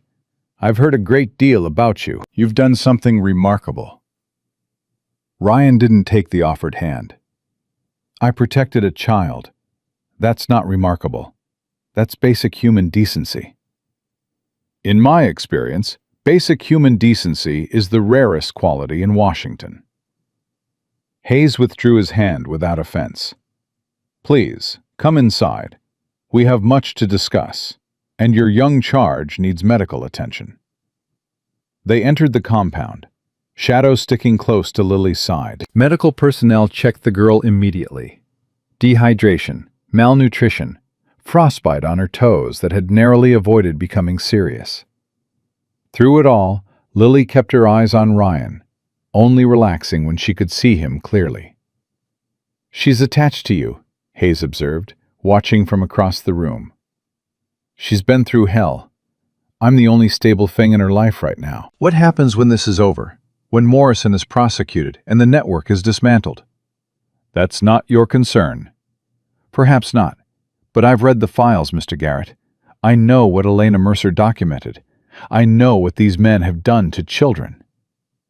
Hayes's voice hardened. I have grandchildren. When I think about what could have happened to them, what has happened to others, then help us end it. I intend to. But I need to know that Lily will testify, that she's willing to face Morrison in court, to tell the world what she witnessed. Ryan looked at Lily, who had heard every word. The girl's chin lifted. I'll testify, she said quietly. I'll tell everyone what he did, what they all did. Even if it's scary? Even if Morrison's lawyers try to make you look like a liar? My mama died trying to stop them. I'm not going to let her death mean nothing. Hayes studied her for a long moment. Then he nodded slowly. You have your mother's courage. She would be proud of you. Don't talk about my mama. Lily's voice went cold. You don't know her. You don't get to say what she would feel. Hayes blinked, clearly unused to being spoken to so directly. You're right. I apologize. He turned to Ryan. We'll begin the legal process immediately. I have contacts at the Justice Department who are beyond Morrison's reach. This time tomorrow, he'll be facing arrest warrants. And Prescott? Already in custody. Colorado State Police picked him up at a hospital where he was being treated for a gunshot wound. Hayes allowed himself a small smile. Someone apparently shot him while he was trying to arrest an armed kidnapper. Self-defense. Obviously. Hayes's smile faded. There's one more thing you should know. Patricia Chen, Morrison's former chief of staff. She's provided testimony that goes beyond trafficking. Morrison has connections to foreign intelligence services. He's been selling information for years, using the Children's Network as a cover. Ryan felt his blood run cold. He's a traitor. The worst kind. The kind who wraps himself in the flag while selling out his country. Hayes's eyes were hard. This isn't just about justice for those children anymore. This is about national security. About exposing a cancer that's been growing in our government for decades. Then expose it. What are you waiting for? Morrison has one more card to play. One he's been holding in reserve. Hayes paused. He knows about your past, Mr. Garrett. About Syria. About the mission that went wrong. Ryan went still. How? He has friends everywhere, including in military intelligence. Hayes's voice was gentle. He's planning to use your history to discredit your testimony, to paint you as an unstable veteran who imagined a conspiracy to justify his own failures. My failures are real. I hesitated. 3 men died. And you've spent every day since trying to atone for that moment. That's not instability. That's conscience. Hayes stepped closer. Morrison will try to destroy you. He'll drag your record through the mud, question your mental state, suggest that you manipulated a traumatized child into supporting your delusions. Let him try. You need to be prepared for what that will cost. your reputation, your privacy, everything you've tried to protect. Ryan looked at Lily, who was watching him with those two old eyes. Some things are worth more than reputation, he said quietly. Some things are worth more than privacy.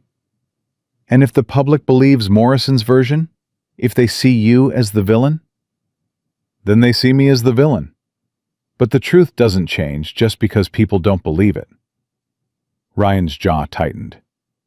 Elena Mercer died for that truth. Lily has lost everything for that truth. I'm not going to let their sacrifice be meaningless just because I'm afraid of what people might think of me. Hayes nodded slowly. Then we proceed, together, all of us.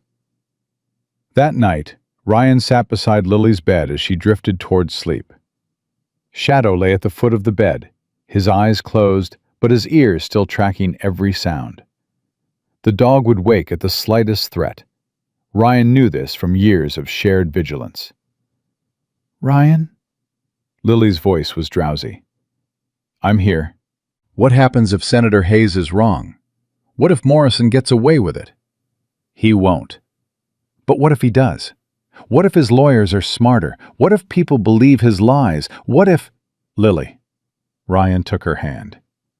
"Do you know what I learned in 15 years of fighting?" "What?" "That evil only wins when good people give up.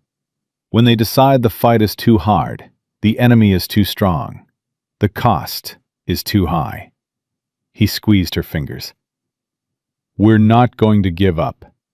No matter what Morrison throws at us, no matter how hard it gets, we're going to keep fighting until the truth comes out." "Promise?" "I promise." He hesitated, then continued. "And Lily, I want to promise you something else." "What?"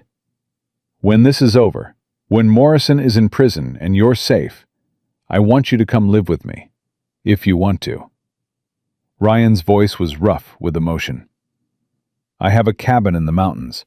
It's quiet and peaceful, and there's room for Shadow to run, and—" "You want me?" Lily's eyes widened. "Really?" "I know I'm not much. I'm broken in a lot of ways. I have nightmares, and I'm not good at talking about feelings, and I've never been a parent before." Ryan swallowed. "But I care about you. Shadow cares about you. And I think we could be a family. If you want." Tears spilled down Lily's cheeks. "I thought, after Mama, I thought I'd never have a family again." "You will, if you want one." "I want one." Lily threw her arms around his neck, holding tight. "I want you and Shadow and the cabin and everything. I want to be a family." Ryan held her, feeling something shift in his chest. The wall he had built around his heart, the wall that had protected him from connection, from loss, from the pain of caring, cracked and began to crumble. This child had survived unimaginable trauma. She had lost her mother, been hunted by killers, run through frozen wilderness with nothing but a puppy's memory to sustain her. And she still had the courage to hope, to trust, to love. If she could do that, maybe Ryan could too. "Then it's settled," he whispered. "When this is over, we go home. Together. Promise?" "I promise. With all my heart." Shadow lifted his head, looking at them with amber eyes that seemed to understand everything that had passed between them. Then the dog rose, circled twice, and settled himself across both of their laps, binding them together with his warm body, his steady breath, his unconditional loyalty. "Family," the gesture seemed to say. "We are family now." Ryan closed his eyes and let himself believe it. The next morning brought war. Morrison's lawyers filed injunctions. His media allies launched attacks. His political supporters demanded investigations into rogue FBI elements who were persecuting an innocent senator. But Hayes was ready. He released the evidence in a coordinated strike, press conferences, Senate floor speeches, documents uploaded to every major news outlet simultaneously. By noon, the story was everywhere. By evening, federal marshals had arrested Senator Charles Morrison at his home in Virginia. The footage played on every screen in the country. A sitting senator in handcuffs, his face twisted with rage, screaming about conspiracies and vendettas and betrayals. Lily watched from the safety of Hayes's compound, her hand in Ryan's. "He looks scared," she said quietly. "He is scared. For the first time in his life, he's facing consequences." "Good." Lily's voice was fierce. "I hope he's scared forever. I hope he never stops being scared." "He won't.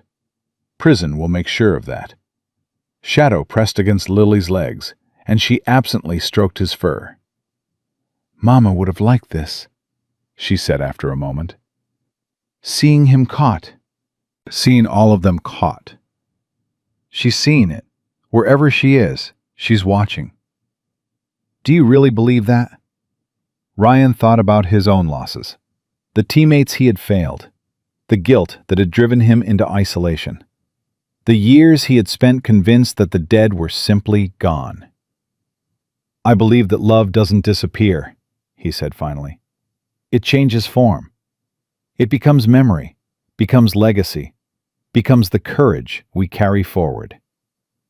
He squeezed Lily's hand. "Your mother's love made you strong enough to survive. It led you to me, to Shadow, to everyone who's helped bring these men to justice. That's not nothing. That's everything." Lily leaned against him, silent for a long moment. "I love you, Ryan," she whispered.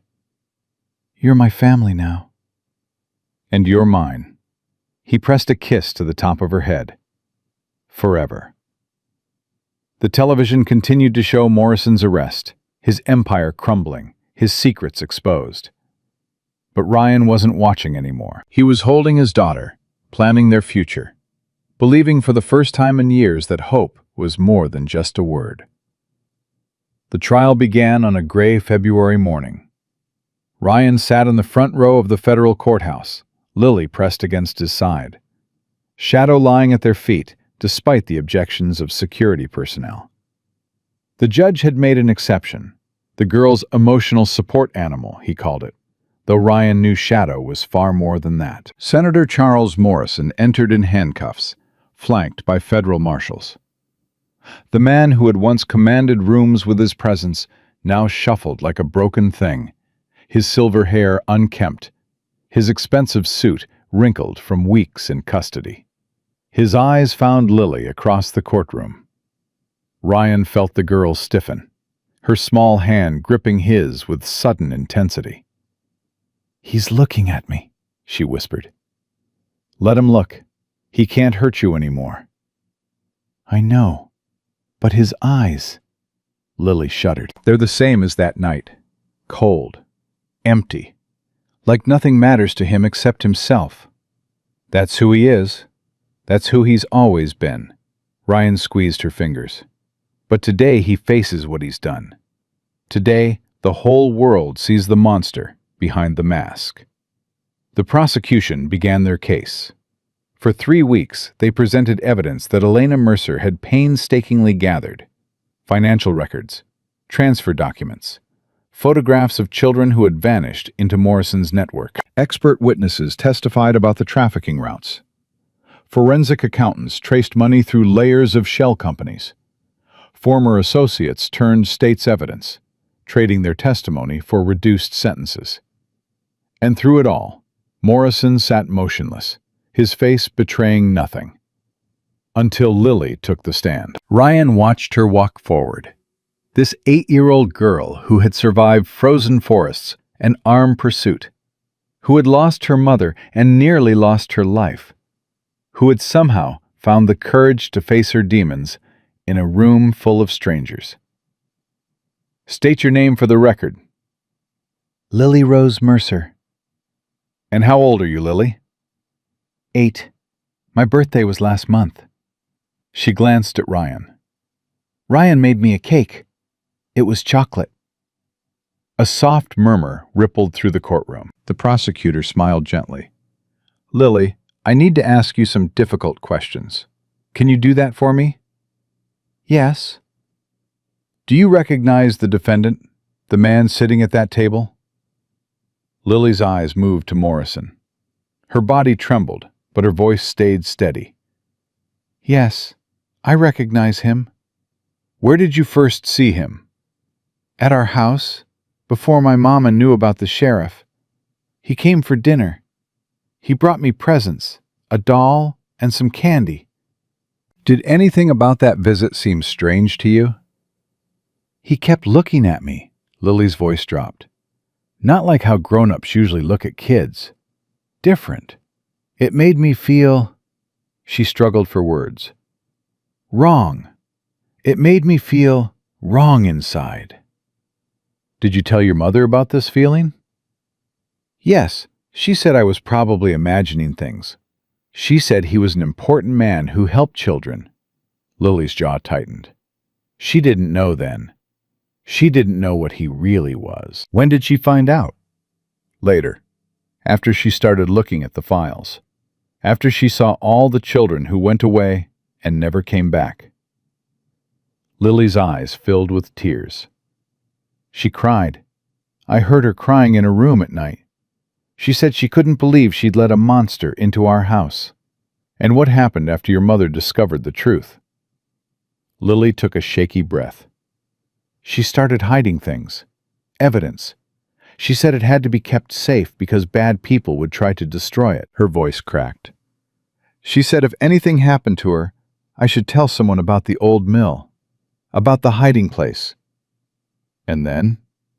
Then the sheriff found out, her husband, my stepfather. Lily's hands clenched in her lap. He came home early that night. He was angry. He said she had betrayed him, betrayed the family, ruined everything. What did you do? Mama told me to hide. She put me in the closet and said, "Don't make a sound. Don't come out no matter what." Tears spilled down Lily's cheeks. But I could see through the crack in the door. I saw everything. Tell us what you saw, Lily. Take your time. The courtroom held its breath. The sheriff hit Ranger first. Our dog. He was barking, trying to protect us, and the sheriff... Lily's voice broke. He shot him. Just like that. Like Ranger was nothing. And then? Mama screamed. She tried to run, but he grabbed her. He said she should have known better. He said some people don't understand that there are rules, and when you break the rules, there are consequences. What happened next? Lily looked directly at Morrison. He called someone, the sheriff. He called that man right there and said, "We have a problem," and "She knows everything," and "What do you want me to do?" Her voice hardened, and then he listened, and then he smiled, and then he shot my mama. The courtroom erupted. Morrison's lawyers objected. The judge banged his gavel, but Lily kept talking, her voice rising above the chaos. He smiled while he did it. He smiled at me through the closet door and said, "You see what happens when people cause problems?" And then he made me watch her die. Lily was sobbing now, but she wouldn't stop. And that man told him to do it. That man in the suit who brought me presents and pretended to care about children. He ordered my mama's murder. Order! Order in the court! Ryan was on his feet, moving toward Lily, but the prosecutor got there first. No further questions, Your Honor. Ryan reached Lily and pulled her into his arms, carrying her away from the witness stand, away from Morrison's cold stare, away from the trauma she had just relived in front of the entire world. "You did good," he murmured. "You did so good." Did I help? Did I make it count? You made it count. Your mama would be so proud. Shadow was waiting by their seats, pressing against them both the moment they sat down. The dog's presence seemed to calm Lily, her sobs slowly subsiding into hiccups and then into exhausted silence. The trial continued, but Lily's testimony had changed everything. The jurors' faces had shifted from skepticism to horror. The press gallery was scribbling furiously. Even Morrison's lawyers seemed shaken, their objections weaker, their confidence cracked. And Morrison himself sat motionless, staring at nothing, perhaps finally understanding that his empire of cruelty was about to collapse. The verdict came on a Thursday afternoon. Ryan held Lily's hand as the foreman stood, the paper trembling slightly in his fingers. On the count of conspiracy to commit human trafficking, we, the jury, find the defendant guilty. A gasp rippled through the courtroom. On the count of conspiracy to commit murder in the first degree, we, the jury, find the defendant guilty. Lily's grip tightened. On the count of racketeering, we, the jury, find the defendant guilty. On the count of obstruction of justice, we, the jury, find the defendant guilty. On the count of 23 counts, 23 verdicts, guilty on every single one. Morrison sat frozen as the words washed over him. His lawyers whispered urgently in his ears, but he didn't seem to hear them. His face had gone the color of old paper. The defendant will be remanded into custody pending sentencing, the judge declared. Bail is denied. Marshals moved forward. Morrison rose on unsteady legs, his wrists already in cuffs. As they led him past Ryan and Lily, the former senator stopped. You think this is over? His voice was a hiss. You think you've won?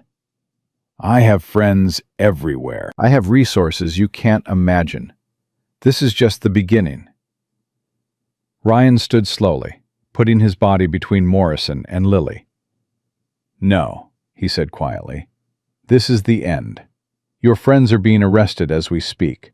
Your resources have been frozen, and every child you helped destroy is about to get justice. You don't know what you've started. I know exactly what I've started. Ryan's eyes were ice. I've started the end of everything you built. The end of your network, your power, your legacy. By the time this is finished, your name will be synonymous with evil. History will remember you as the monster who preyed on children. I'll destroy you. I'll destroy that brat. You'll spend the rest of your life in a cell. Ryan stepped closer, his voice dropping to a whisper that only Morrison could hear. And every night, you'll remember the faces of the children you sold. Every morning, you'll wake up knowing that an 8-year-old girl brought down your entire empire. That's your legacy now. That's all you'll ever be. Morrison's face contorted with rage, but the marshals were already pulling him away. The doors closed behind him, and just like that, it was over. Lily tugged at Ryan's sleeve. Is he really going to prison forever? Forever. They're charging Prescott separately. He'll never see daylight again either. And the other children? The ones who disappeared? We're finding them.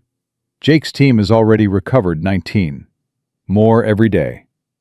Ryan crouched to her level. Your mama saved them, Lily. Her evidence led us to places we never would have found. Children who were lost are coming home because of what she did.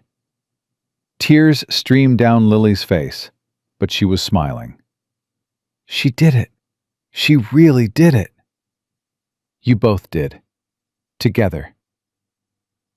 The sentencing hearing was scheduled for 3 weeks later. Morrison received 7 consecutive life sentences, more than enough to ensure he would die behind bars.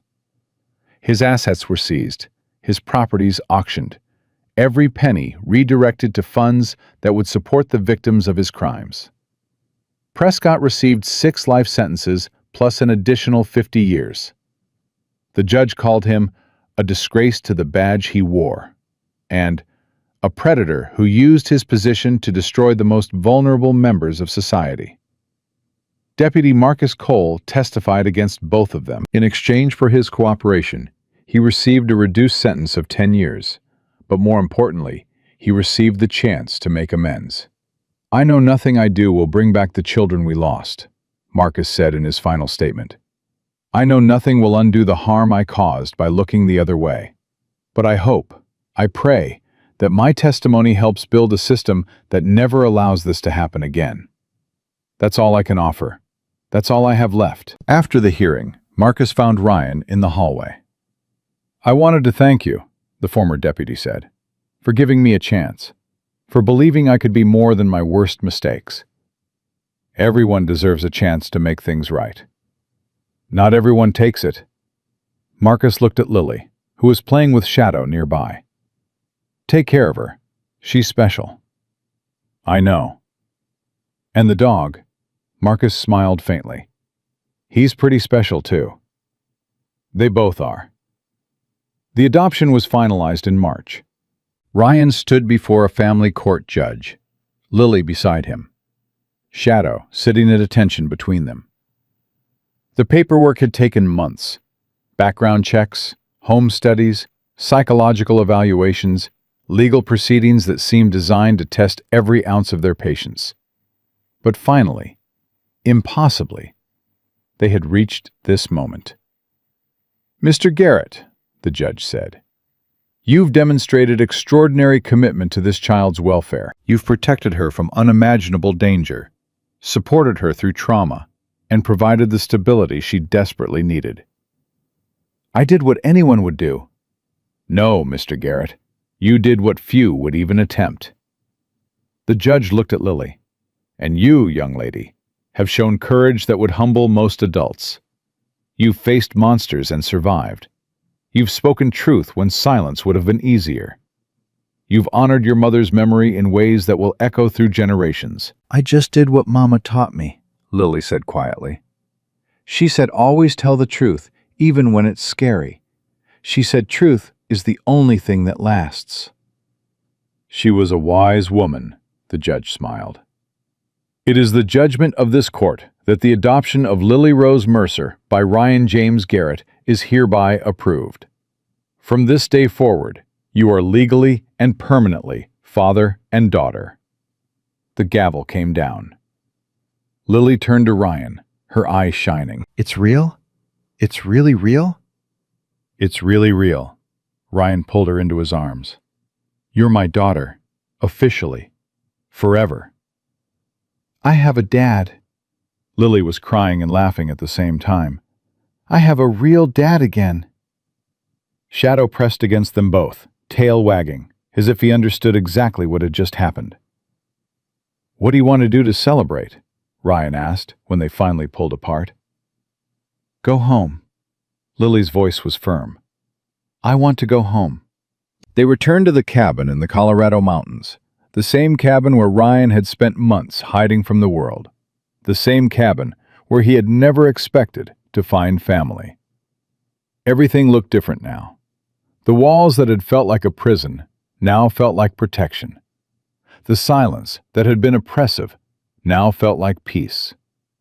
The isolation that had been punishment now felt like sanctuary.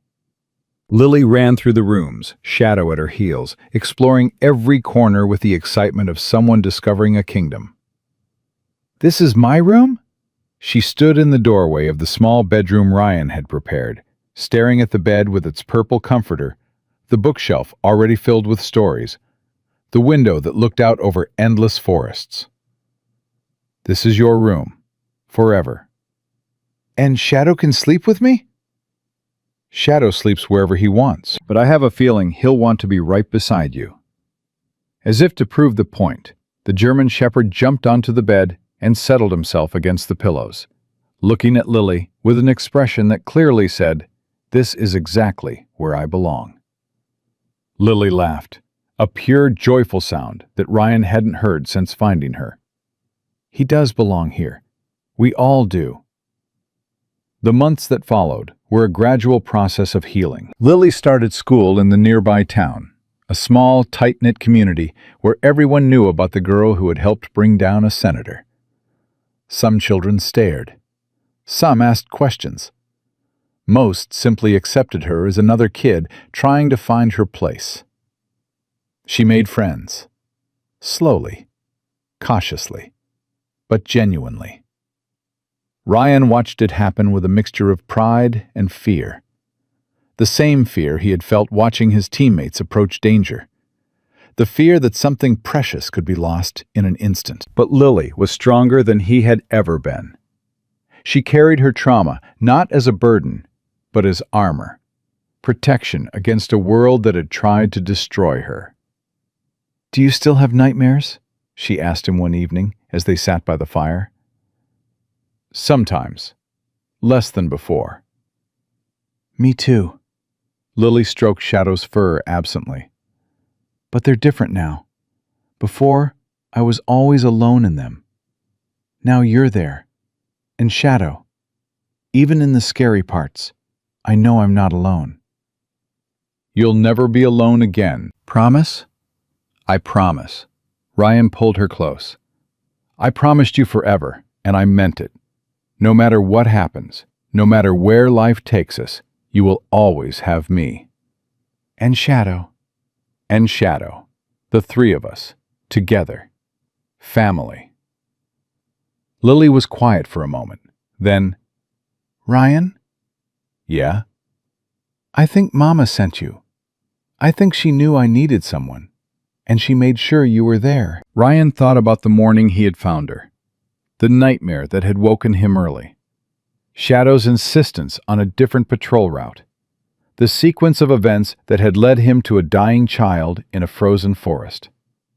"I think maybe she did," he said softly. "She always said God works through people, through their hands, their hearts, their choices." Lily looked up at him with eyes that had seen too much, but still held light. "You were her choice, her way of protecting me, even after she was gone." "If that's true, I'm grateful. Finding you was the best thing that ever happened to me." "Even though it was scary? Even though you almost died?" "Especially because of that." Ryan's voice was rough with emotion. "I spent years running from pain, Lily. I thought if I stayed alone, nothing could hurt me. But being alone was its own kind of death. It was you who brought me back to life." "So we saved each other?" "Yeah." Ryan smiled through the tears he couldn't quite contain. "We saved each other." The anniversary of Elena's death came in October. Ryan drove Lily to the cemetery where her mother had been buried. A quiet place, well tended, where the autumn leaves fell like golden prayers. Lily carried flowers she had picked from the garden she had planted at the cabin. Wildflowers mostly, the kind Elena had loved, the kind that grew without asking permission. "Hi, Mama."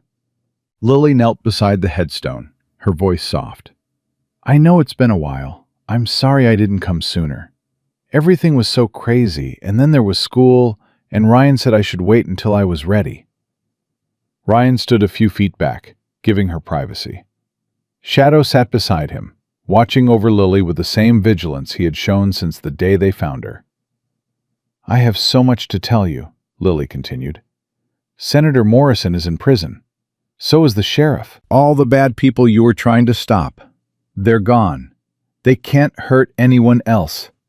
She traced her mother's name with one finger. "You did it, Mama. You stopped them." A bird sang somewhere in the trees. The wind rustled the leaves. "I have a dad now. His name is Ryan. He's the one who found me in the forest. Remember I told you about him? He saved my life. And then he saved me again. And again.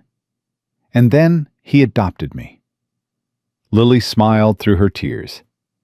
"He's not perfect. He burns almost everything he cooks. He forgets to buy groceries. He wakes up sometimes from bad dreams and thinks he's still in the war." She paused, gathering herself. "But he loves me, Mama. He loves me the way you loved me, like I'm the most important thing in the world, like he would do anything to keep me safe." Her voice broke. "I know you would have liked him. I know you would have been glad that he found me."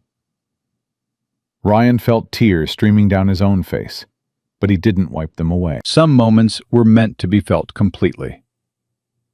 "I miss you every day," Lily whispered. "But I'm okay now. I'm really okay. I have a home, and a dad, and a dog, and friends at school. I'm not scared anymore. Well, sometimes I am. But Ryan says that's normal. He says being brave doesn't mean never being scared. It means choosing to do the right thing, even when you are. She placed the flowers on the grave, arranging them carefully. I love you, Mama. I'll always love you. And I'll never forget what you taught me. About truth, about courage, about standing up for people who can't stand up for themselves. Lily stood, wiping her eyes. That's who I'm going to be when I grow up. Someone who protects children. Someone who fights for the people everyone else ignores. She walked back to Ryan, who opened his arms and held her tight. She would be proud, he murmured. I know. Lily's voice was steady. That's why I have to keep making her proud. Every day. For the rest of my life. 1 year after finding Lily in the frozen forest, Ryan stood before a crowd of reporters and officials. The Guardian Foundation had been his idea, an organization dedicated to rescuing trafficked children and supporting survivors. Jake had helped with the logistics. Senator Hayes had provided political backing, and the money had come from the seizure of Morrison's assets, now redirected to the cause he had spent decades destroying. Today we announce the recovery of our 100th child, Ryan said, his voice carrying across the gathered assembly. 100 children who were lost have been found. 100 families who thought they would never see their loved ones again have been reunited. He looked at Lily, who stood at the edge of the crowd, shadow beside her. This foundation exists because of one person, a social worker named Elena Mercer, who saw evil that others ignored and decided to fight it. She paid for that choice with her life, but her legacy lives on in every child we save, every family we restore, every piece of darkness we bring into light. He paused, steadying himself. And it exists because of her daughter, Lily, an 8-year-old girl who faced monsters and refused to be silenced, who ran through frozen wilderness to survive, who stood in a courtroom and told the truth when lies would have been easier. Ryan's voice cracked. She taught me that courage isn't the absence of fear. It's the decision to keep fighting when fear is all you feel. Lily smiled at him from across the crowd. We still have work to do, Ryan continued. There are still children out there who need finding, still predators who need stopping, still systems that need changing. The Guardian Foundation is committed to that work, today, tomorrow, and for as long as it takes. He looked directly into the cameras. If you know a child who is in danger, call us. If you suspect trafficking in your community, report it. If you have information that could help us find the lost, share it. Every voice matters. Every tip could save a life. Every person who refuses to look away brings us one step closer to a world where no child suffers what Lily suffered. He stepped back from the podium, and the applause began. That night, Ryan and Lily sat on the cabin porch, watching the stars emerge one by one. Shadow lay between them, his breathing slow and peaceful. The old dog had gray in his muzzle now, the accumulated years finally showing, but his eyes were still sharp, still watchful. Do you think we made a difference? Lily asked. I know we did. 100 children found, 23 convictions. Laws changed in 12 states. Ryan smiled. We changed the world, Lily. Mama changed the world. We just finished what she started. That's what legacy means. Passing something forward. Making sure the people who came before us didn't die in vain. Lily leaned against him, her small body warm in the cool evening air. Ryan? Yeah? Do you think there are other kids like me out there? Kids who are lost and scared and think nobody's coming to save them? I know there are. That's why the foundation exists. When I'm older, I want to be the one who finds them. I want to be like you, someone who goes into the dark places and brings people home. Ryan felt his heart swell with pride and fear in equal measure. When you're older, he said carefully, you can be anything you want. But whatever you choose, I'll be proud of you. Just for being who you are. Just for surviving and growing and becoming the incredible person I watch you become every day. Even if I don't save the world? Lily, you already saved the world. You saved my world. He pulled her close. Everything else is just bonus. They sat in comfortable silence as the night deepened around them. Somewhere in the darkness, an owl called. Somewhere in the distance, a coyote howled. And everywhere, the stars burned with ancient light. The same stars that had watched over Lily in the frozen forest. The same stars that had guided Ryan through his darkest nights. "Dad?" Lily's voice was drowsy now. The word still hit him like a blessing every time she said it. "Yeah, sweetheart? Thank you. For finding me, for keeping me, for being my family. Thank you for letting me." Ryan pressed a kiss to the top of her head.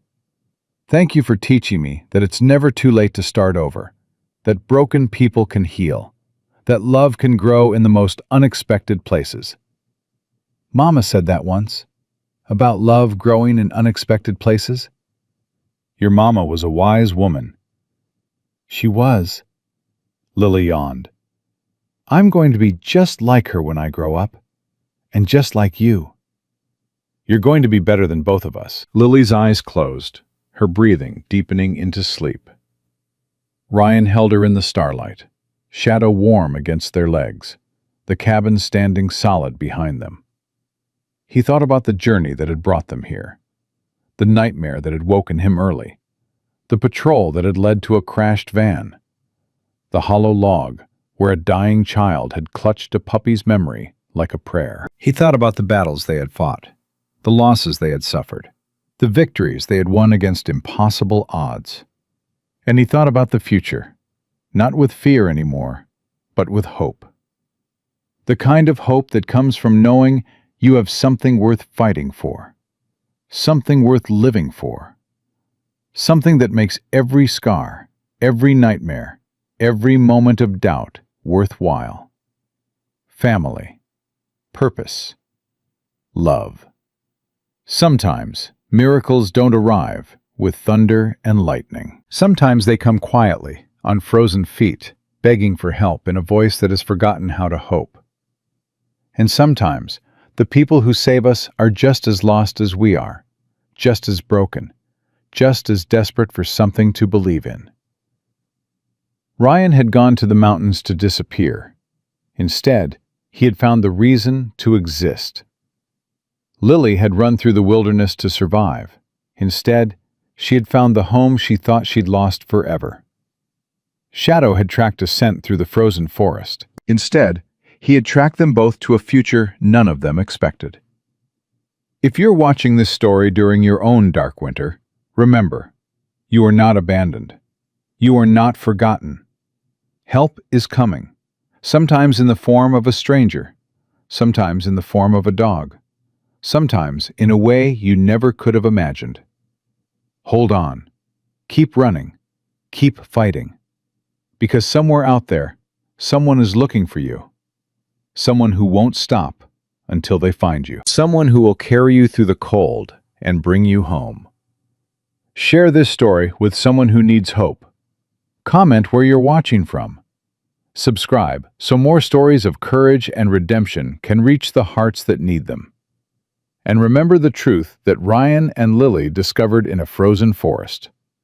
Love finds a way, even in winter, even in darkness, even when all seems lost, especially then. God bless you and your family. May He guard your steps, warm your nights, and send help exactly when you need it most. Because no one is ever truly alone. Not even in the coldest forest. Not even on the darkest night. Not ever.